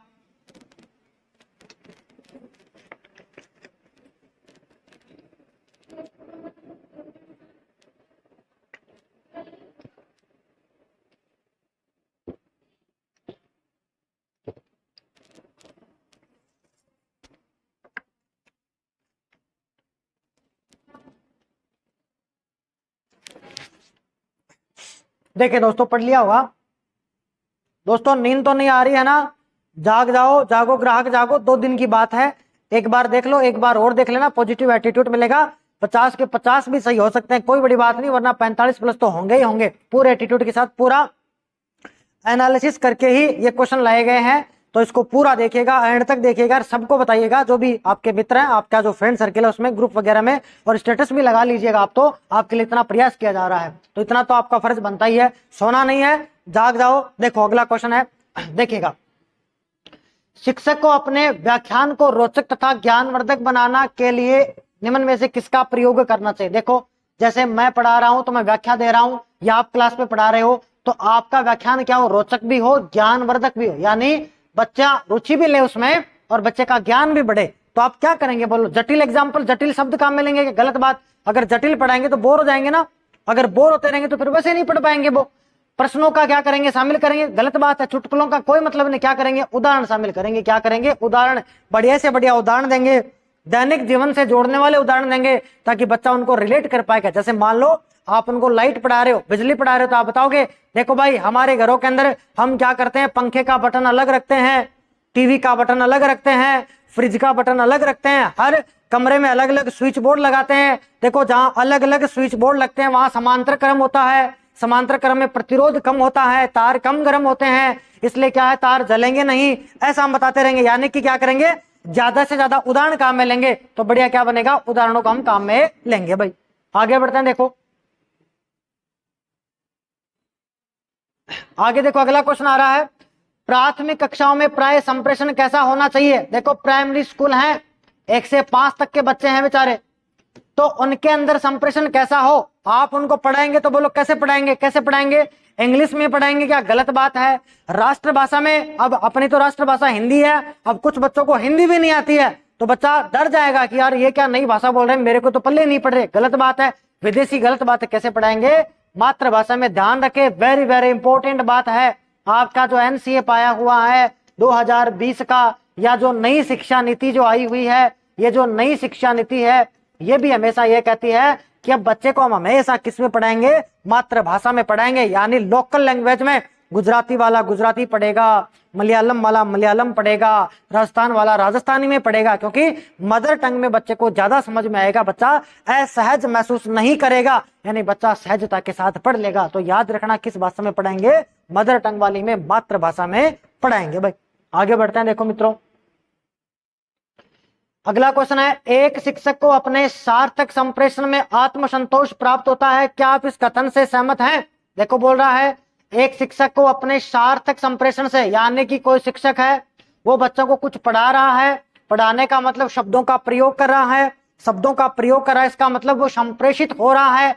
तो संप्रेषित होने के बाद में उसको आत्मसंतोष प्राप्त होता है, यानी वो तृप्त हो जाता है कि भाई मैंने जो पढ़ाया है वो ठीक पढ़ाया है, मैं जो बातें याद करके गया था, मैं जो चीज पढ़ के करके गया था, या मैं जो बच्चों को डिलीवर करना चाहता था, मैं जो बच्चों को चीज देना चाहता था वो बच्चों तक पहुंच गई है, यानी मेरा संप्रेषण ठीक हुआ, आत्मसंतुष्टि। जैसे ये वीडियो बनाने के बाद में मेरे को आत्मसंतुष्टि होने वाली है। जैसे मैं क्वेश्चन बना रहा था तो मेरे को वैसे ही आत्मसंतुष्टि होगी पूरे बनने के बाद में कि एक बार बच्चे देख लेंगे तो इनके अगल बगल के उनको कम से कम 40% तो मिल ही जाएंगे। तो मैं संप्रेषित हुआ, आत्मसंतोष भी मेरे को प्राप्त हुआ। तो ये पूछ रहा है आप इस कथन से सहमत हैं कि नहीं है? बिल्कुल सहमत है कि अगर आपको आत्मसंतोष प्राप्त हो रहा है कि भाई ये बात ठीक है, इससे अच्छा ही होगा, बच्चे आराम से समझ जाएंगे, तो ये बात कैसे ठीक है, तो कभी नहीं गलत बात, इनमें से कोई नहीं गलत बात, नहीं कोई बात नहीं, क्या करेंगे हाँ यस ये बात बिल्कुल ठीक है। आगे बढ़ते हैं मित्रों, देखो क्या कहता है। संप्रेषण कला में सभी दक्षता समान रूप से पाई जाती है। पूछ रहा है कि संप्रेषण कला, ये देखो काटना पड़ेगा यहां, ये पूछ रहा है कि संप्रेषण कला सभी में, या ऐसा बोलेंगे संप्रेषण कला की दक्षता, ऐसा है, इसको लिख देता हूं मैं। देखो ये पूछ रहा है संप्रेषण कला की दक्षता सभी में, आगे से मैं समान रूप से पाई जाती है। इस कथन से आप क्या करते हो? ये पूछ रहा है कि जो संप्रेषण है यानी कि पढ़ाने का तरीका ही मान लो आप, तो या आप कोई विचारों को आदान प्रदान करने की बात मान लो। ये पूछ रहा है कि विचारों को जो आदान प्रदान करने की जो कला है, यानी जो संप्रेषण की कला है या उसकी जो दक्षता है, क्या सभी लोगों में इक्वल है? क्या सभी लोगों में समान है? बिल्कुल नहीं है, बिल्कुल नहीं है। सभी में समान कैसे हो सकती है? तो हम क्या कहेंगे नहीं। कैसे? देखो एग्जाम्पल मैं देता हूं। दो दुकान वाले हैं, एक दुकान वाला ए है और एक दुकान वाला बी है। एक आप जैसे कपड़ों की दुकान पे जा रहे हैं, एक दूसरे कपड़े की दुकान पे जा रहे हैं। अब एक दुकान वाला इतने अच्छे से आपको कन्विंस करता है कि देखिए बहन जी, देखिए भाई साहब, ये शर्ट तो आपके ऊपर बिल्कुल मैच होता है, क्या लग रहे हो भाई साहब, आप तो बहुत मस्त लग रहे हो, यानी अच्छी तरह से संप्रेषित करेगा आपको। तो आप क्या करोगे? हाँ यार ये सही बोल रहा होगा, ये कपड़ा मैं ले लेता हूं। दूसरे वाला है, आप बोलोगे आप उसी से, आप ही से बोल रहा दूसरे वाला दुकान, बोलो भाई ये कैसा कपड़ा दिखाऊं, कितने पैसे का दिखाऊं? ये वाला ठीक है, बस ले जाओ। तो आप क्या करोगे? वहां कम प्रभावित हो गया, आपने दे दिया, ले लिया, कोई नहीं हुआ। इसका मतलब क्या हुआ कि अगर दोनों में, अब कपड़े तो दोनों के बिके हैं, लेकिन बढ़िया किसके बिके हैं? जिसने ज्यादा अच्छे से बार्गेनिंग की है, या जिसने ज्यादा से आपके सामने वो चीजें परोसी हैं, या ज्यादा उसका व्याख्यान किया है, ज्यादा संप्रेषण किया है। तो क्या संप्रेषण करने की कला दोनों में समान हुई? मतलब ही नहीं है। नहीं हुई तो क्या करेंगे? नहीं, अलग अलग पाई जाती है, अलग अलग आदमी में अलग अलग। हाँ इसको अर्जित हम कर सकते हैं, तो अलग अलग आदमी में अलग अलग पाई जाती है। अगला क्वेश्चन देखो, शैक्षिक प्रौद्योगिकी शिक्षक की सहायता करता है, यानी कि हम जो आईसीटी काम में ले रहे हैं, आईसीटी का मतलब है हम जो नई नई टेक्नोलॉजी लेकर के आ रहे हैं, यानी शिक्षा के अंदर हम क्या करें, कंप्यूटर को काम में ले रहे हैं या नई नई टेक्नोलॉजी काम में ले रहे हैं। अब जो टेक्नोलॉजी काम में आ रही है, इस बात से आप क्या करते हो, इसको आपको कब काम में लेना, ये पूछ रहा है कि शैक्षिक प्रौद्योगिकी शिक्षक की सहायता करता है कालांश पूरा करने में, काम बढ़ाने में, मनोरंजन करने में और शिक्षण को प्रभावी बनाने में। आपको इसका आंसर तो मिल ही गया होगा। देखो कालांश को पूरा करने में गलत बात है, काम बढ़ाएगा, निश्चित तौर पे काम तो बढ़ाएगा लेकिन गलत बात है। मनोरंजन करने में गलत बात है। सबसे बढ़िया आंसर क्या है? शिक्षण को प्रभावी बनाने में। कैसे? देखो मान लो ये डिजिटल बोर्ड का विकास नहीं हुआ होता, ये शैक्षिक तकनीकी नहीं आई हुई थी, तो ऐसी पीपीटी नहीं बन पाती। हम आपको क्लास में बुलाते, क्लास में आपको आराम से क्वेश्चन दे देते, फिर बोल बोल के सॉल्व करवाते। हो सकता है ऐसा सोल्यूशन ना भी हो पाता, समय ज्यादा लगता। बात तो समझ पा रहे हो? समय ज्यादा लगता। भाई 1 घंटे में मुश्किल से 20% समझा पाते, क्योंकि हम दोनों का कन्वर्सेशन होता। यहाँ क्या है, क्वेश्चन डाल दिए, मैं सीधा सीधा समझाता जा रहा हूँ, बात आपकी समझी हुई है, आपके पास समय कम भी है, तो आप 1.5 की स्पीड से, आजकल तो यूट्यूब 2 की स्पीड भी देता है, तो आप 2 की स्पीड से भी उनको देख लेते हो, पूरा रिवाइज हो जाता है। ये क्या पूछ रहा है? इसका मतलब क्या हुआ, मैंने जो पढ़ाया है वो आपको आसानी से समझ में आ रहा है, क्योंकि मैं क्लास में पढ़ाता तो वहां आपको पता चर्चा परिचर्चा ज्यादा होती, या इसके माध्यम से पढ़ा रहे हैं। तो शिक्षण जो पढ़ा रहे हैं, ये पढ़ाने के तरीके में प्रभावशीलता तो आई है, यानी तरीका बढ़ाई तो है। इसका मतलब क्या हुआ, यानी शिक्षण को प्रभावी बनाने के अंदर क्या करते हैं, हम पीपीटी का प्रयोग कर सकते हैं, कंप्यूटर हम ले आए हैं, कोई डायग्राम बनाना हो, डायग्राम को हमने डाल दिया। मान लो कोशिका पढ़ाना हो या पाचन तंत्र पढ़ाना हो, तो गुरुजी पाचन तंत्र का चित्र बनाए, भाई मुख है, नासिका, आहार नाल है, तो आधा घंटा चित्र में लगा देगा।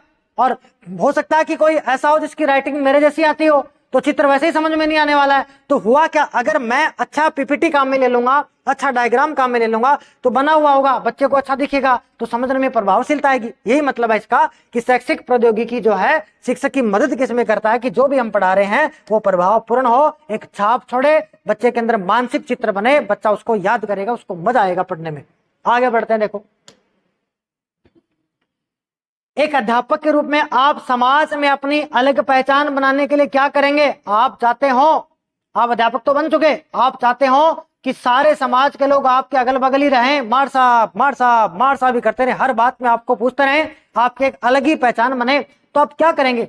आप राजनीतिक पार्टी से जुड़ेंगे। राजस्थान में चुनाव आ रहे हैं तो क्या आप इलेक्शन से जुड़ेंगे, राजनीतिक पार्टी में भाग लेंगे? गलत बात है, मतलब ही नहीं है। आगे बढ़ते हैं, देखो आप राजनीतिक गतिविधियों में सक्रिय रूप से जुड़े रहेंगे, गलत बात, दोनों एक जैसे हो गए।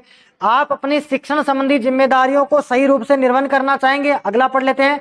आप समाज में यह साबित करने की कोशिश करेंगे कि आप सर्वोत्तम हैं, ये भी गलत बात है। देखो आप ऐसा साबित करेंगे, साबित करने से कुछ नहीं होता, वो चीज तो अपने आप निकल के आती है। तो क्या कहेंगे?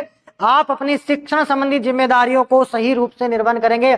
अगर आप समय पर स्कूल जाएंगे, आज समय पर बच्चों को पढ़ाएंगे, समय पर बच्चों को टेस्ट लेंगे, तो बच्चा मेरिट में आएगा, मेरिट में आएगा तो आपकी छाप अपने आप बढ़ेगी, सब लोग आपके पास ही बच्चों को पढ़ाने भेजेंगे, आपके स्कूल में वाहवाही हो जाएगी, अपने आप आपका बन जाएगा। आप बच्चों में नैतिक आचरण देंगे, बच्चों को रोजाना समझाएंगे, सुबह उठो, सूर्य को नमस्कार करो, माता पिता के जो चरण है उनको स्पर्श करो, बड़ों को मीठा बोलो, कभी गाली गलौज मत करो। तो फिर बच्चा व्यवहार में लाएगा, तो बच्चा, घर वाले ये सोचेंगे कि यार बच्चे में बदलाव आया है, कहां से आया यार? स्कूल में जा रहा है यार, स्कूल में क्या हुआ यार, पुराने वाले मास्टर तो इतने थे, नया टीचर आया है, इसका मतलब वो टीचर बढ़िया तो अपने आप ही होगा ना। देखो ऐसे सोचना है। तो क्या करेंगे? आप अपनी शिक्षण संबंधी जिम्मेदारियों को सही निभाओ, बाकी काम ऑटोमेटिक हो जाएगा, पूरे पचड़े में आपको नहीं पढ़ना है भाई। आगे बढ़ते हैं, देखो अगला क्वेश्चन क्या कहता है, आप पढ़िए क्वेश्चन को।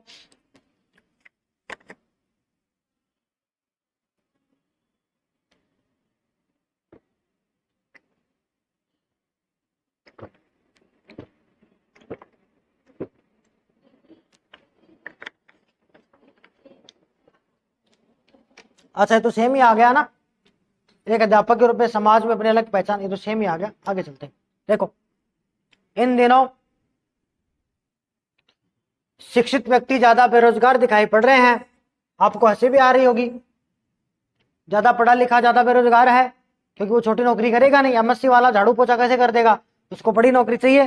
तो कहने का मतलब ज्यादा शिक्षित ज्यादा बेरोजगार है। आपने देखा होगा सफाई कर्मचारी में पीएचडी वालों ने भी फॉर्म लगाए हैं, ज्यादा बेरोजगारी है भाई। आपकी दृष्टि से इसका क्या कारण हो सकता है भाई, आपका क्या मत है? शैक्षिक स्तर में गिरावट आई, शिक्षा का फैलाव दूर एवं व्यापक है, शिक्षक बिना सिद्धांतों के हैं, शिक्षा बिना उद्देश्यों के है। देखो सबसे बढ़िया आंसर निकालेंगे। पहला दे रहा है शैक्षिक स्तर में गिरावट। एक बात बताओ, अगर शिक्षा के स्तर में गिरावट आती तो क्या शिक्षित हो पाते? नहीं हो पाते। इसका मतलब शैक्षिक स्तर तो बड़ा है, स्कूलें तो खुली हैं, स्तर तो बड़ा है, इसका मतलब ये तो नहीं हो सकता। शिक्षा का फैलाव दूर दूर तक और व्यापक है, ये तो सही बात है। अगर व्यापक दूर दूर तक है, इसका मतलब ज्यादा शिक्षित हो रहे हैं आप, मतलब सही नहीं बात हुई थी। आगे बढ़ते हैं, देखो शिक्षण बिना सिद्धांतों के, सिद्धांतों है तभी तो सिस्टमेटिक तरीके से हम पढ़ पाए हैं। 3 कट गए, चौथा बच गया, बताने की जरूरत नहीं है, फिर भी मैं आपको बता देता हूं। देखो क्या कह रहा है, हमारी शिक्षा बिना उद्देश्य के है, ये सही बात है। कैसे? अरे हमें 9वीं क्लास में 10वीं क्लास में बच्चे को त्रिकोणमिति पढ़ाते हैं, और त्रिकोणमिति में हम पढ़ाते हैं साइन थीटा कोस थीटा, पूरा चैप्टर आता है। वो जिंदगी में बच्चे को कहीं काम नहीं आता, बात सुन पा रहे हो? उसके निजी जीवन से उसका कहीं कोई संबंध नहीं है। अगर हमारी शिक्षा नीति का उद्देश्य होता कि हम बच्चे का विकास करेंगे, बच्चे को हस्त कौशल की शिक्षा देंगे, बच्चे को कुछ ना कुछ काम सिखा देंगे, तो क्या होता? क्या वो बड़ा होकर के शिक्षित होकर के बेरोजगार रहता? नहीं रहता। क्यों? क्योंकि वो खुद ना खुद का क्या करता, कोई ना कोई बिजनेस तो शुरू कर ही लेता। इसीलिए तो हमने जो नई शिक्षा नीति पॉलिसी बनाई है, उसने हमने ये कहा कि बच्चे अपने हिसाब से ही सब्जेक्ट चुनेंगे, हम बच्चे को एक एक कौशल देंगे। आपने देखा होगा ना, कोरोना में कोडिंग का काम चला था कि बच्चे को कोडिंग सिखाएंगे, मोबाइल चलाना है तो कोडिंग सिखाएंगे कि मशीन कैसे काम करती है, मशीनी भाषा होती है कोडिंग वाली, तो कोडिंग की भाषा सिखाएंगे।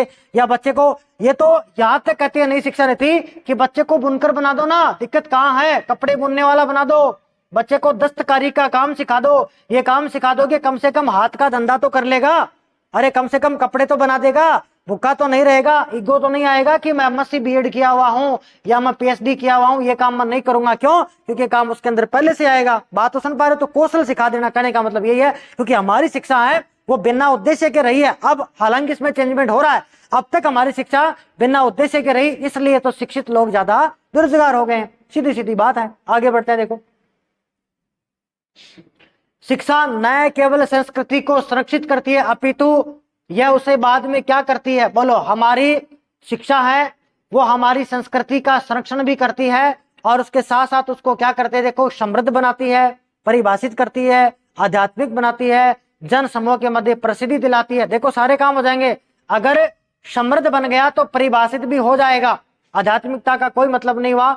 और अगर समृद्ध बना, परिभाषित हो गया, इसका मतलब क्या हुआ, जन समूह के मध्य अपने आप ही वो प्रसिद्ध हो गया। तो सबसे बढ़िया आंसर क्या निकलेगा, ए वाला निकल जाएगा कि समृद्ध बनाता है भाई। आगे बढ़ते हैं। देखो निम्नलिखित में से कौन सी सृजनात्मकता की विशेषता नहीं है। देखो आपके टॉपिक दिया हुआ है क्रिएटिविटी, सृजनात्मकता। लगभग 6 से 7 क्वेश्चन आने हैं।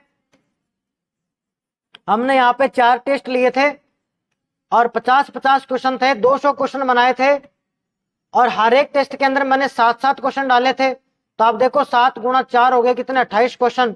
उसमें भी आपको 5-7 मिले जाएंगे। लगभग 35 क्वेश्चन है, उनके ऑप्शन भी है। सारी सृजनात्मकता अच्छे से पढ़ाई हुई है, पढ़ के चले जाना। 4 क्वेश्चन सही होंगे। क्यों? क्योंकि अगर पेपर थोड़ा सा जैसे पीटीटी का आया था वैसे टच कर गया आपका पेपर, तो वो क्वेश्चन घुमाना चाहेगा तो यहीं से घुमा देगा, क्योंकि यहाँ पूरा थ्योरेटिकल पोर्शन है। बाकी तो समझ वाले क्वेश्चन आपको समझ समझ के आंसर देना है। तो देखो क्या कह रहा है, कौन सी विशेषता नहीं है। देखो क्रिएटिव आदमी वो है जो नवीन चिंतन करता हो, बिल्कुल ठीक बात है, जो हमेशा नया सोचता हो। देखो क्रिएटिविटी का मतलब है सृजनात्मकता, सृजनात्मकता का मतलब है कुछ ना कुछ नया बनाना। अब वो कुछ भी हो, भले गाना बना दो, भले कोई सूत्र बना दो, भले कोई बीमारी का इलाज खोज दो, या कोई ऐसा काम कर दो जो मानव हित का हो, जो दुनिया के काम आए। ऐसा आदमी क्या कहलाता है, सृजनशील आदमी कहलाता है। याद रखना, सृजनशीलता किसी आदमी में हो तो जरूरी नहीं कि वो आदमी प्रतिभाशाली हो, यानी कि प्रतिभाशाली आदमी सृजनशील हो सकता है, कोई बड़ी बात नहीं है। ये गारंटी नहीं है कि प्रत्येक प्रतिभाशाली बालक सृजनशील हो ही। औसत बुद्धि का बालक होना चाहिए, वो बच्चा क्या होता है, क्रिएटिव होता है। देखिएगा, हमेशा नया सोचता हो, जो भी सोचे हटके सोचे। मौलिकता मतलब यूनिक, हटके सोचे, औरों से अलग सोचे। उत्पादकता हो, कुछ ना कुछ नया पैदा करता हो, नई चीज बनाता हो, वो क्या हो, सृजनशील आदमी हो। अपरिवर्तनशीलता, देखो गलत बात है, जो चीज चली आ रही है वो की वो रिपीट थोड़ी करनी, हमको तो परिवर्तनशीलता लानी थी। यानी अगर ये होता ना परिवर्तनशीलता, तो ये भी किसका गुण था, सृजनात्मकता का गुण था। लेकिन यहाँ इसने क्या लिख दिया, अपरिवर्तनशीलता। ये तो कह रहा है कि जैसा सदियों से चला आ रहा है वैसा ही चलने दो, कुछ चेंज मत करो। अगर चेंज नहीं करोगे तो क्रिएटिव कैसे बनोगे, इसका मतलब चेंज करो। तो इसका आंसर क्या निकलेगा, फोर्थ वाला, यानी क्या है, अपरिवर्तनशीलता। भाई आगे बढ़ते हैं। देखो एक अध्यापक का मुख्य कार्य निम्नलिखित में से कौन सा है। आप अध्यापक हैं और आपके आगे लिखा जाएगा छात्र अध्यापक। अभी छात्र हैं किस चीज के, अध्यापक बनने के लिए। तो पूछ रहा है आपका मेन कार्य क्या होना चाहिए, आप किस चीज को प्रेफरेंस करेंगे, कौन सी चीज को आप ज्यादा रखेंगे। देखो विद्यालय का बजट बनाना यह आपका काम नहीं है, वहां पंचायती करना, वहां टीम है, मैनेजमेंट कमेटी है, वो अपने आप कर लेगी, छोड़ो, टाटा बाय बाय, खत्म। शिक्षण अधिगम करवाएंगे, विद्यार्थियों का मार्गदर्शन करेंगे, संस्थागत कार्य करेंगे। देखो सबसे बड़ी आंसर क्या है, शिक्षण अधिगम करवाएंगे। शिक्षण अधिगम का मतलब टीचिंग लर्निंग करवाएंगे, बच्चों को पढ़ाएंगे। तो पहला कार्य क्या है, पढ़ाने का काम। पहला कार्य कौन सा है, पढ़ाने का काम, ठीक बात है। विद्यार्थियों का मार्गदर्शन, अगर पढ़ाएंगे तो मार्गदर्शन अपने आप ही करते रहेंगे। संस्थागत कार्य भी कर सकते हैं, अगर कोई छोटा मोटा काम हो तो हम कर सकते हैं, कोई बुराई नहीं है। लेकिन सबसे बढ़िया कौन सा है, शिक्षण अधिगम करवाएंगे। यानी मेन काम हमारे लिए क्या है, बच्चों को पढ़ना और पढ़ाना है, बच्चों को पढ़ाना है। इसलिए तो हमको वहां क्या नियुक्त किया गया है, शिक्षक नियुक्त किया गया। तो मेन काम वहां पंचायती करना नहीं है, मेन काम क्या, बच्चों को पढ़ाने का काम है। पहले आओ स्कूल में पढ़ाओ और काम बाद में करेंगे।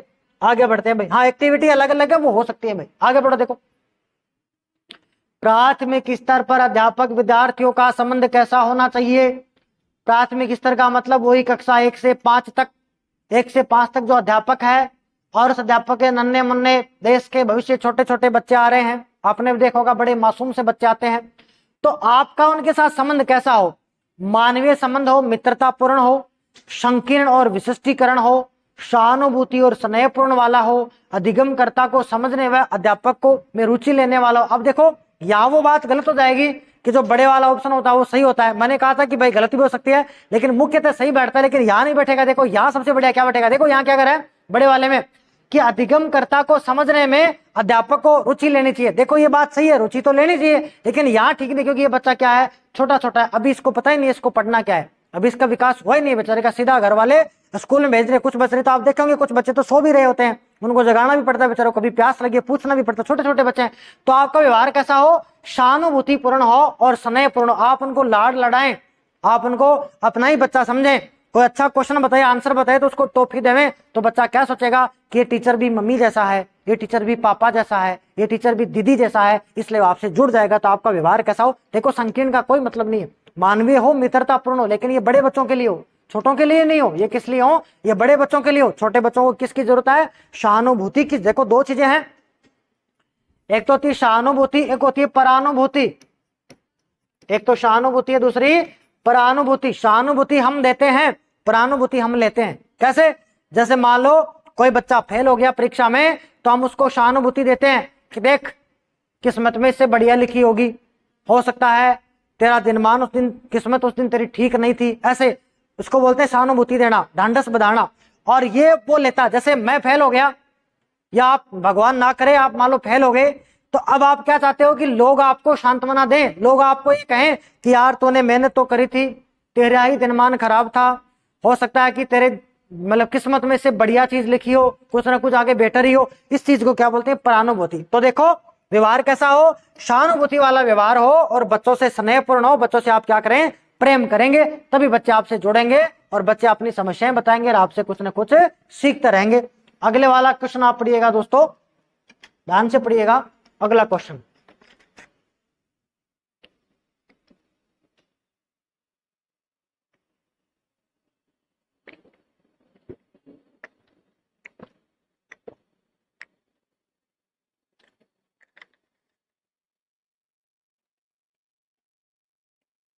दोस्तों बीच में छोड़ के नहीं जाना वीडियो को। आज ही शिक्षण निगम जो प्रक्रिया है या शिक्षण अभिरुचि, इसका सुपड़ा साफ ही करेंगे। तो आप तो देखते जाएं, 1.5 की स्पीड से भले ही देख लेना, लेकिन देख लेना, कारगर साबित होगा। क्योंकि जब पेपर लग जाएगा तो मैं आ जाऊंगा यहाँ कि देखो ये आया, अगल बगल से आया हुआ है, तो देख लेना।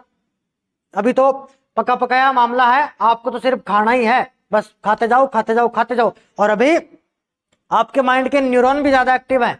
अब आपको कोई भी चीज सुनाई देगी, आप क्योंकि पढ़ तो पाओगे नहीं, क्योंकि पढ़ने का समय तो गया, तो अब आपको जो भी चीज सुनाई देगी वो माइंड में रह जाएगी। अब 2-3 की तो बात आसानी से रह जाएगी, तो 2 बार देख लेना, 1 बार तो पक्का ही देखना। देखो अगला क्वेश्चन क्या कहता है, अर्थपूर्ण परीक्षा का विशिष्ट लक्षण निम्न में से कौन सा है। यानी एक ऐसी परीक्षा है जो अर्थपूर्ण है, यानी जिस भी चीज के लिए हम परीक्षा ले रहे थे वो सार्थक साबित हो रही है, उसका जो मेन गुण है वो क्या है, या विशिष्ट गुण है वो क्या हो सकता है। देखो इस परीक्षा में सभी विद्यार्थियों को अच्छे अंक प्राप्त हो, गलत बात है भाई। अगर सबको अच्छे अंक मिल गए तो फिर परीक्षा कैसी हुई। परीक्षा का मतलब तो यही हुआ ना कि भाई किस बच्चे को कितना समझ में आया। ऐसी परीक्षा हो जो विभेदकारी हो, जो विभेदन करती हो कि कौन बच्चा मोर देन एक्सीलेंट है, कौन नॉर्मल है, कौन कमजोर है। और बच्चा कमजोर नहीं होता कभी भी, ना तो विद्यार्थी फेल होता है, ना विद्यार्थी कमजोर होता है। कमजोर होता है तो स्कूल का अध्यापक या स्कूल की व्यवस्था। तो हमेशा याद रखना, स्कूल ही फेल होगा, बच्चा फेल नहीं होगा। कभी प्रश्न आ जाए कि कौन फेल होता, तो आप क्या कहोगे, विद्यालय और विद्यालय के अध्यापक फेल होते हैं, क्योंकि उनकी शिक्षण प्रक्रिया फेल हो गई, वो बच्चे को पढ़ा नहीं पाए। पढ़ा पाते तो बच्चा पढ़ पाता। तो बच्चा कभी फेल नहीं होता, फेल कौन होता है, सिस्टम फेल होता है। बात समझ गए। तो देखो अच्छे अंक दे दिए तो विभेदकारिता ने गलत बात है। आगे देखो, विद्यार्थी जितनी आशा करते हैं उससे भी अधिक अंक, देखो गलत बात है भाई।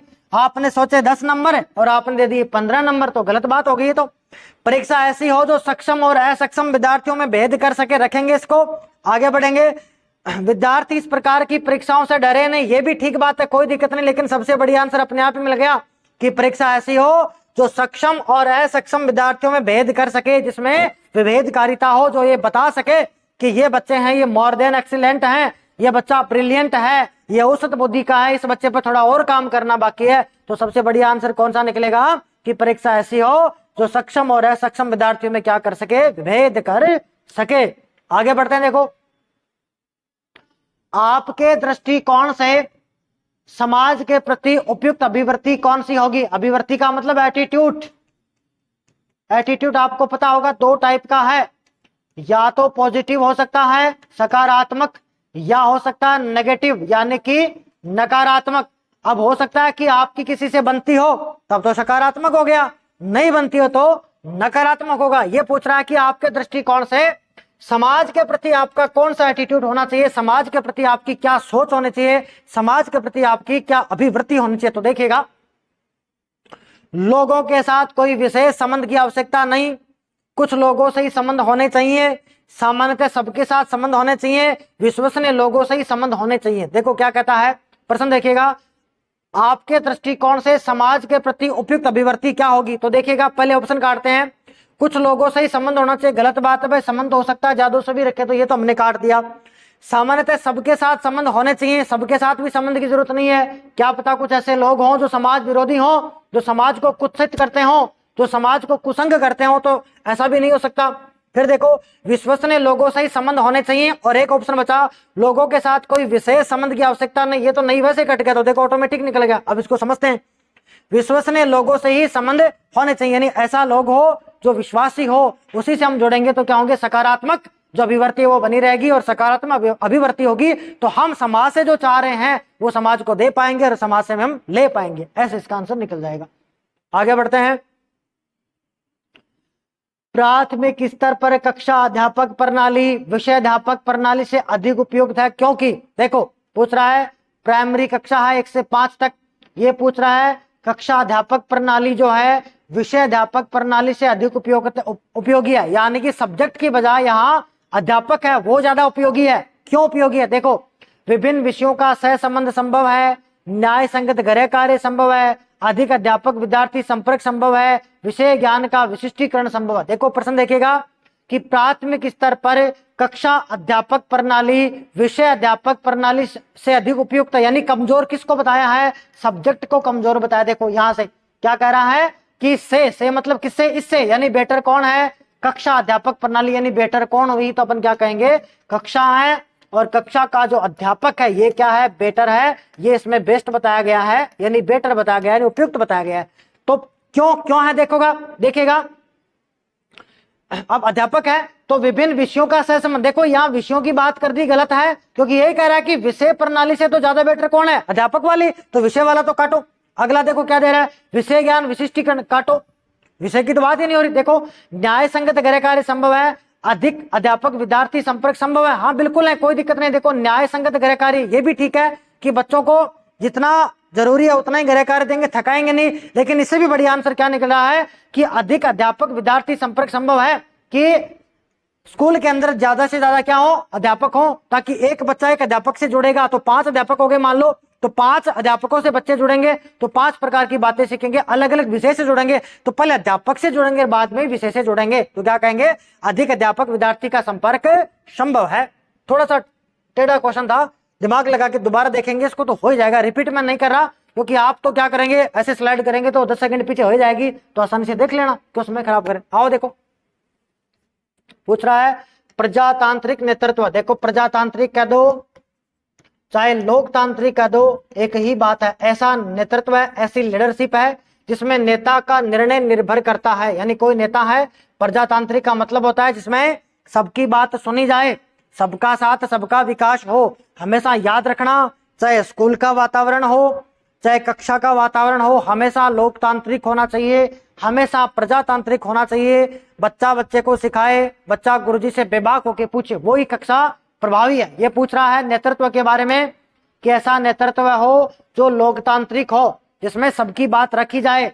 तो देखो ये किस बात, ये में से एक नेता निर्भर करेगा। देखो नेता के स्थायीकरण पर, समूह के सदस्यों के अनुसार लचीलेपन पर, समूह के सदस्यों के सहयोग पर और समूह के सदस्यों की सलाह पर। प्रश्न दोबारा पढ़ेंगे, प्रजातांत्रिक नेतृत्व में एक नेता के निर्णय निर्भर करते हैं, यानी हमने क्या लेना है, निर्णय लेना है। आप नेता हो, आपको निर्णय लेना है, तो निर्णय लेने में क्या मदद करेगा, जब आपका माहौल कैसा हो, प्रजातांत्रिक हो तब। तो देखो सबसे बढ़िया आंसर क्या निकलेगा, नेता का स्थायीकरण नहीं करेंगे, समूह के सदस्यों के सहयोग पर बात ठीक हो सकती है, समूह के सदस्यों की सलाह पर बात ठीक हो सकती है, लेकिन एक बात बताओ, अगर समूह के सदस्यों के अनुसार लचीलेपन पर है, लचीलेपन का मतलब होता है फ्लेक्सिबिलिटी, फ्लेक्सिबिलिटी का मतलब है कि सबके विचार सुने जाएंगे, अगर सबके विचार सुने जाएंगे तो सबकी सलाह ले ली जाएगी, और सबकी सलाह लेंगे तो सबका सहयोग अपने आप ही प्राप्त हो जाएगा। तो सबसे बढ़िया आंसर क्या निकलेगा, समूह के सदस्य के अनुसार लचीलेपन पर हम क्या करेंगे, निर्भर करेंगे, या इसके निर्णय पर अपन बोलेंगे कि भाई सबकी बात सुनी जाएंगी, अच्छी बातें हैं तो ऐड करेंगे, अगर कोई बात बुरी है या नेगेटिव बात है उसको हटा देंगे। सिंपल सिंपल सा क्वेश्चन है। नेक्स्ट क्वेश्चन देखिएगा,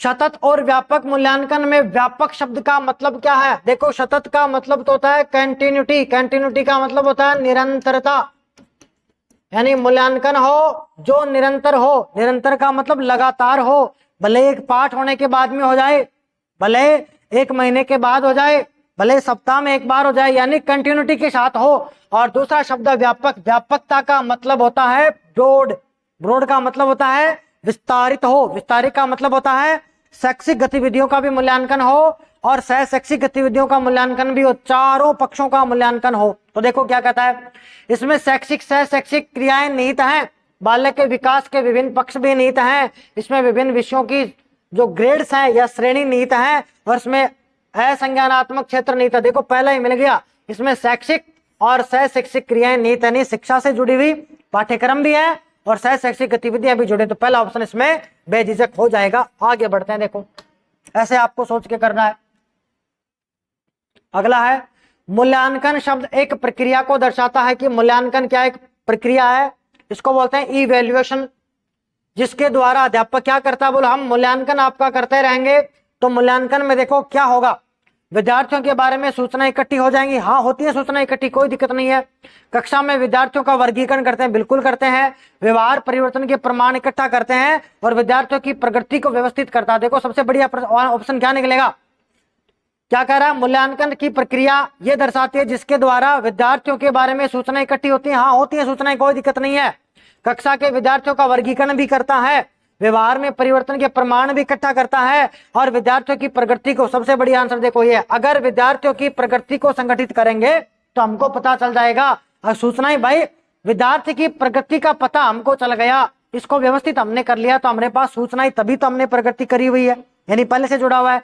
हमने वर्गीकरण किया तभी तो हमने क्या किया, क्लास में ब्रिलियंट एक कक्षा में डाल दिए, उससे थोड़े कम होशियार थे बी कक्षा में डाल दिए, यानी हमने क्या किया, वर्गीकरण भी तो किया है और इसके प्रमाण भी हमको मिले। यानी मेजर ऑप्शन, यानी मैं कह सकता हूं कि आपके 1, 2 और जो 3 ऑप्शन है, इन सबको ये वाला जो चौथा ऑप्शन है ये अंदर ही समाहित किए हुए है, इसलिए चौथा ऑप्शन हो जाएगा।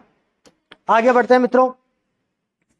सतत और व्यापक मूल्यांकन निरंतर फीडबैक प्रदान करता है। देखो आपका मूल्यांकन हो रहा है कंटिन्यूसली, यानी लगातार किया जा रहा है। लगातार का मतलब वही मैंने बात बताई आपको, चाहे तो वो महीने में एक बार टेस्ट लेवे या 6 महीने से परीक्षा हो जावे, या मान लो आपको चैप्टर पूरा होते ही ले लें। और व्यापक, व्यापक का मतलब है शैक्षिक और सह शैक्षिक दोनों गतिविधियों का मूल्यांकन करो, लगातार उसका क्या करेंगे, फीडबैक देते रहेंगे। पृष्ठ पोषण का मतलब होता है फीडबैक देना, और फीडबैक हम लेते रहते हैं कि भाई कहाँ कमी रह गई ताकि आगे कमी नहीं हो। तो देखो ये क्यों जरूरी है अध्यापक और माता पिता के लिए। देखो माता पिता का यहाँ रोल नहीं है क्योंकि हम स्कूल में मूल्यांकन कर रहे हैं। बालक अध्यापक के लिए बात ठीक है, बालक अध्यापक माता पिता बात ठीक हो सकते हैं, लेकिन माता पिता गड़बड़ करेगा। सबसे बढ़िया आंसर है तंत्र के लिए। तंत्र का मतलब है सिस्टम के लिए, और सिस्टम यहाँ कौन सा है, बोलो एजुकेशन सिस्टम है। कौन सा सिस्टम हो रहा है, शिक्षा तंत्र के लिए, यानी पूरा जो शिक्षा तंत्र है उसे में सतत और व्यापक मूल्यांकन होगा तो हमको क्या मिलता रहेगा, फीडबैक मिलता रहेगा कि किस चीज को किस तरीके से पढ़ाएं, कैसे पढ़ाएं, इस तरीके से। आगे बढ़ते हैं। वार्षिक परीक्षा प्रणाली में सुधार के प्रयास की आवश्यकता। यह पूछ रहा है कि वार्षिक परीक्षा है, हम ले रहे हैं बच्चे की, उसमें हम लगातार सुधार करेंगे, तो ये जो प्रयास कर रहे हैं ये किसकी जरूरत है, यानी हम वार्षिक जो परीक्षा ले रहे हैं तो क्या फायदा होगा, मूल्यांकन प्रक्रिया में बिल्कुल फायदा होगा। देखो अगर वार्षिक परीक्षा ले रहे हैं तो बच्चे का मूल्यांकन हो ही जाएगा। समय प्रणाली में समय प्रणाली का रोल नहीं रहा। तनाव प्रणाली में ये देखो वार्षिक में नहीं होता, मैं बताऊंगा रटने के लिए तो मतलब ही नहीं है। सबसे बढ़िया तो क्या मूल्यांकन प्रणाली में कि मूल्यांकन हो गया कि हमने बच्चे को जो वर्ष भर पढ़ाया है वो बच्चे को कितना समझ में आया है और कितना समझ में नहीं आया है, इस तरह से। और तनाव प्रणाली में याद रखना ऐसी परीक्षा हो जो आप क्या ले रहे हो, मासिक बच्चे के टेस्ट ले रहे हो, या आप 6 माही जिसको आप क्या बोलते हो हाफ ईयरली यानी अर्धवार्षिक परीक्षा ले रहे हो, या कोई संस्थान आपके टेस्ट ले रहा है, या कोई संस्थान जैसे हमने भी तो करवाया था प्री बीएसटीसी के टेस्ट करवाए 4, वो क्या करेंगे, वो आपको तनाव प्रणाली से निपटने का काम करवाएंगे, क्योंकि वहां आप मेंटली प्रेशर नहीं कर पाओ। क्यों, क्योंकि ऐसे माहौल में आप वहां क्या यहाँ क्या चुके हो, ढल चुके हो। तो वो वाली यानी जो शॉर्ट टर्म परीक्षाएं हैं, यानी मैं कह दूं आपको कि जो शॉर्ट टर्म वाली परीक्षाएं हैं, यानी जो छोटी छोटी परीक्षाएं वो तो क्या काम करती हैं, तनाव प्रणाली से निपटने का काम करवाती हैं, जबकि वार्षिक परीक्षा क्या करवाती है, मूल्यांकन वाला काम करवाती है। यानी मूल्यांकन प्रक्रिया में सुधार करेंगे तो हमको पता चलेगा भाई। आगे बढ़ते हैं, देखो शिक्षण अधिगम प्रक्रिया में फीडबैक क्यों जरूरी है। फीडबैक का मतलब होता है क्या बात, जैसे हम बोलते हैं ना, कमेंट कीजिएगा, शेयर कीजिएगा, स्टेटस लगाइएगा। क्यों? क्योंकि इससे हमको क्या मिलता है, फीडबैक मिलता है कि भाई हमारा वीडियो, हमने जो पढ़ाया वो बच्चों के समझ में आया कि नहीं आया है, क्या कोई चीज जल्दबाजी में गलत बोली गई है, क्या जो कंटेंट देना चाह रहे प्रॉपर डिलीवर हुआ क्या। तभी तो बोलते हैं कमेंट करिए, क्योंकि आप अच्छे कमेंट करेंगे इसका मतलब हमने जो पढ़ाया वो अच्छा पढ़ाया है, अब उसमें और सुधार करेंगे। तो फीडबैक किसी भी चीज का मिलना चाहिए। फीडबैक आप भी तो देते होंगे, जैसे आपने ऑनलाइन किसी चीज को खरीदा है, अमेजन से मंगा लिया, मीशो से मंगा लिया, तो फिर आता है ना कि स्टार दीजिए, आप कितने स्टार देंगे, 1 स्टार, 2 स्टार, 3 स्टार, 4 स्टार देते हैं ना, इसका मतलब वो फीडबैक है कि आपको हमारी सेवा कैसी लगी। तो वो फीडबैक है, बोल रहा है कि हम बच्चे को पढ़ा रहे हैं, सिखा रहे हैं, तो इसमें फीडबैक क्यों जरूरी है। अध्यापक के लिए बिल्कुल जरूरी है साहब, विद्यार्थियों के लिए ना। फिर देखो अध्यापक और विद्यार्थियों के लिए और कक्षा में क्रमोन्नति गलत बात है। देखो फीडबैक दोनों के लिए जरूरी है, अध्यापक के लिए भी जरूरी है और विद्यार्थियों के लिए जरूरी है। क्यों? क्योंकि फीडबैक मिलेगा तो बच्चे को तो ये, अपने को तो ये समझ में आ जाएगा कि भाई बच्चे ने कितना सीखा है, और बच्चे के भी ये समझ में आएगी कि भाई मेरे कौन सी चीज समझ में नहीं आई है, और फिर उसी का वहीं पर निदान करके हम क्या करेंगे, उपचार कर देंगे। तो दोनों के लिए ठीक है भाई, दोनों ऑप्शन आगे, दोनों के लिए बढ़िया था। आगे देखो, एक अध्यापक में नेतृत्व की क्षमता होनी चाहिए भाई। एक अध्यापक नेता होना चाहिए। नेता का मतलब वो वाला नेता नहीं जो व्हाइट ड्रेस वाला होता है, नेता का मतलब जो नेतृत्व करता जानता हो। देखो क्यों जरूरी है, प्रश्न ऑप्शन देखिएगा, कक्षा की समस्याओं का समाधान हेतु, विद्यार्थियों को नियंत्रण हेतु, योजना के क्रियान्वयन हेतु और शिक्षण को गति देने हेतु। देखो सबसे बढ़िया आंसर ये सबको लिए हुए गति वाला। क्यों? क्योंकि शिक्षा को गति कब मिलेगी, जब कक्षा की समस्याओं का समाधान हो जाएगा, तब जब विद्यार्थी पर कंट्रोल होगा तो भी अच्छे से पढ़ा जाएगा, शिक्षण में गति मिलेगी। योजना, कोई योजना हमने बनाई है कि भाई इन बच्चों को ट्रिप पे लेके जाएंगे, साइंस पार्क में घुमाएंगे, तो वो योजना भी कब पूरी होगी, जब हम क्या करेंगे, अच्छा नेतृत्व करेंगे। वरना तो बच्चों की लाइन बनाएंगे, 4 बच्चे इस गली में भग गए, 4 इस गली में भग गए, तो योजना भी तो होनी चाहिए। कहने का मतलब अगर ये सारे काम हो तो क्या हो जाएगा, अगर नेतृत्व अच्छा हो तो शिक्षण को क्या मिलेगी, गति, यानी गति में तीनों समाहित हो जाएंगे भाई। आगे बढ़ो, देखो अगला क्वेश्चन है, एक नेता में से कौन सा मुख्य गुण होना चाहिए, यानी मैन गुण कौन सा हो नेता के अंदर। बुद्धि की श्रेष्ठता कोई मतलब नहीं है, बुद्धि मत हो, चाहे लचीलापन हो, आत्मविश्वास और साहस हो, इच्छा शक्ति और निर्णय योग्यता हो। देखो सबसे बड़ी आंसर है इच्छा शक्ति और निर्णय योग्यता। नेता में निर्णय लेने की योग्यता तो होनी चाहिए, हालांकि आत्मविश्वास भी हो, साहस भी हो, लेकिन इससे भी बड़ी आंसर क्या मिलेगा आपको, इच्छा शक्ति। और हालांकि मान लो अगर ये ऑप्शन नहीं आए और कुछ कोई नहीं या कुछ और आ जाए, तब तो ये कर देंगे कि आत्मविश्वास भी और साहस भी हो। देखो ये तो लचीलापन का गुण होना चाहिए, लेकिन इतना जरूरी अपन नहीं करेंगे, बुद्धि वाला भी काट देंगे। ये दोनों सही है, ये भी सही है, ये भी सही है। अब इन दोनों में से अगर एक श्रेष्ठ करना हो तो क्या करेंगे, इच्छा शक्ति और निर्णय योग्यता। क्योंकि अगर उसकी इच्छा शक्ति है और निर्णय योग्यता है, कि मतलब निर्णय लेने की योग्यता अगर है, तो वो नेता प्रॉपर से सभी बच्चों को, या जो भी उसने यूनिटी बनाई है उसको क्या करेगा, कंट्रोल कर पाएगा, अपनी बात रख पाएगा। सबसे बढ़िया है, और इससे कम थोड़ा बढ़िया है, दोनों ही सही है, कहीं कोई दिक्कत नहीं रहेगी। आगे बढ़ते हैं, देखो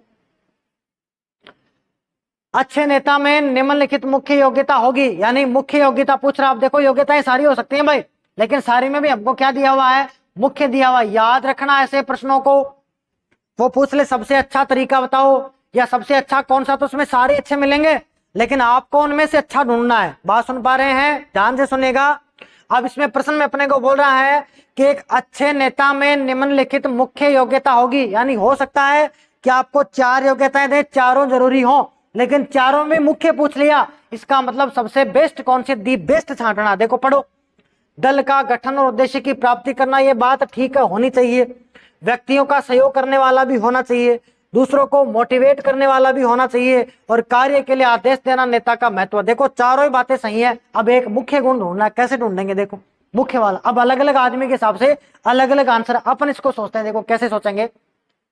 मुख्य योग्यता क्या होगी, दल का गठन, उद्देश्यों की प्राप्ति करना, व्यक्तियों का सहयोग करना, दूसरों को मोटिवेट करना। देखो सबसे बढ़िया बात बताएं आपको, क्योंकि नेता है तो कोई ना कोई दल तो बनाया है उसने, और दल के कुछ ना कुछ उद्देश्य रखे भाई। कोई भी दल बनता है, कोई भी हमने दल बनाया हुआ, जैसे हम मान लो जिले बने हुए हैं, तो जैसे कोई ऐसा रह गया जिसको जिला नहीं बनाया गया, तो उसके लिए वहां कोई ना कोई स्थानीय नेता इकट्ठा हुआ है, उसके नेतृत्व में सारे लोगों ने दल बनाया, उसका उद्देश्य है हम इसको जिला बनवाएंगे। जैसे आप आसपास देखोगे तो मालपुरा को जिला नहीं बनाया है, तो मालपुरा वाले धरने पे बैठे हुए हैं, तो उनका कोई ना कोई एक नेता, ऐसे समझना कोई ना कोई उनका क्या नेता है और उनका एक उद्देश्य भी है। तो मुख्य गुण तो क्या है कि दल का क्या गठन हो और उद्देश्य की प्राप्ति हो, कि कोई ना कोई दल बने और दल का गठन बनाए, भाई कोई ना कोई यूनिट बना रहे हैं और फिर उसका उद्देश्य क्या, तो मेन गुण तो ये है और बाकी के सारे क्या गुण तो है, लेकिन यहाँ पर क्या हो जाएंगे, गौण वाले हो जाएंगे, छुपे हो जाएंगे। आगे बढ़ते हैं, देखो संप्रेषण का महत्वपूर्ण तत्व निम्नलिखित में से कौन सा है।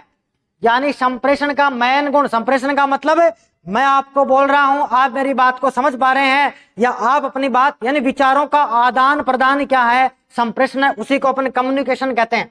देखो संप्रेषण का महत्वपूर्ण तत्व निम्नलिखित में से कौन सा, स्वीकार्यता, उपयुक्त माध्यम, स्पष्ट विचार, जटिल भाषा। देखो जटिल भाषा नहीं है, अगर मैं यहां आपको ऐसे ऐसे वर्डिंग में पढ़ा दूं, जैसे इंग्लिश में पढ़ा दूं, अपना इंग्लिश कमजोर है तो जटिल भाषा में आप संप्रेषित नहीं हो पाएंगे।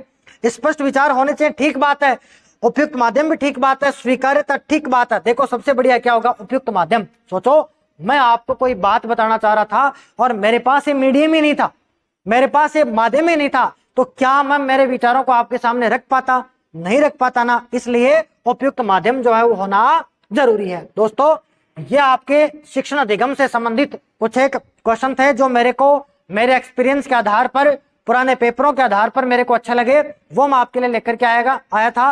पूरा वीडियो देखिएगा, कम से कम 2 बार तो देखिएगा। अगर किसी प्रश्न में डाउट होता है बेझिझक नीचे कमेंट कीजिएगा, हो सकता है कि मेरे लिखने में या बोलने में मानवीय भूल हुई हो, क्योंकि ऐसा स्वाभाविक है, हो सकता है, तो आप नीचे कमेंट कीजिएगा, उसका उत्तर हम वहीं दे देंगे, क्योंकि 2 दिन बाद में तो आपकी परीक्षा है। थैंक्स फॉर वॉचिंग, वीडियो को देखिएगा, आपका दिन शुभ हो। आप सभी, हम ये सभी, हमारी टीम ये कामना करती है कि आप सभी का सिलेक्शन हो, ना हो तो भी हो, आराम से पूरा पेपर करके आए। जय हिंद।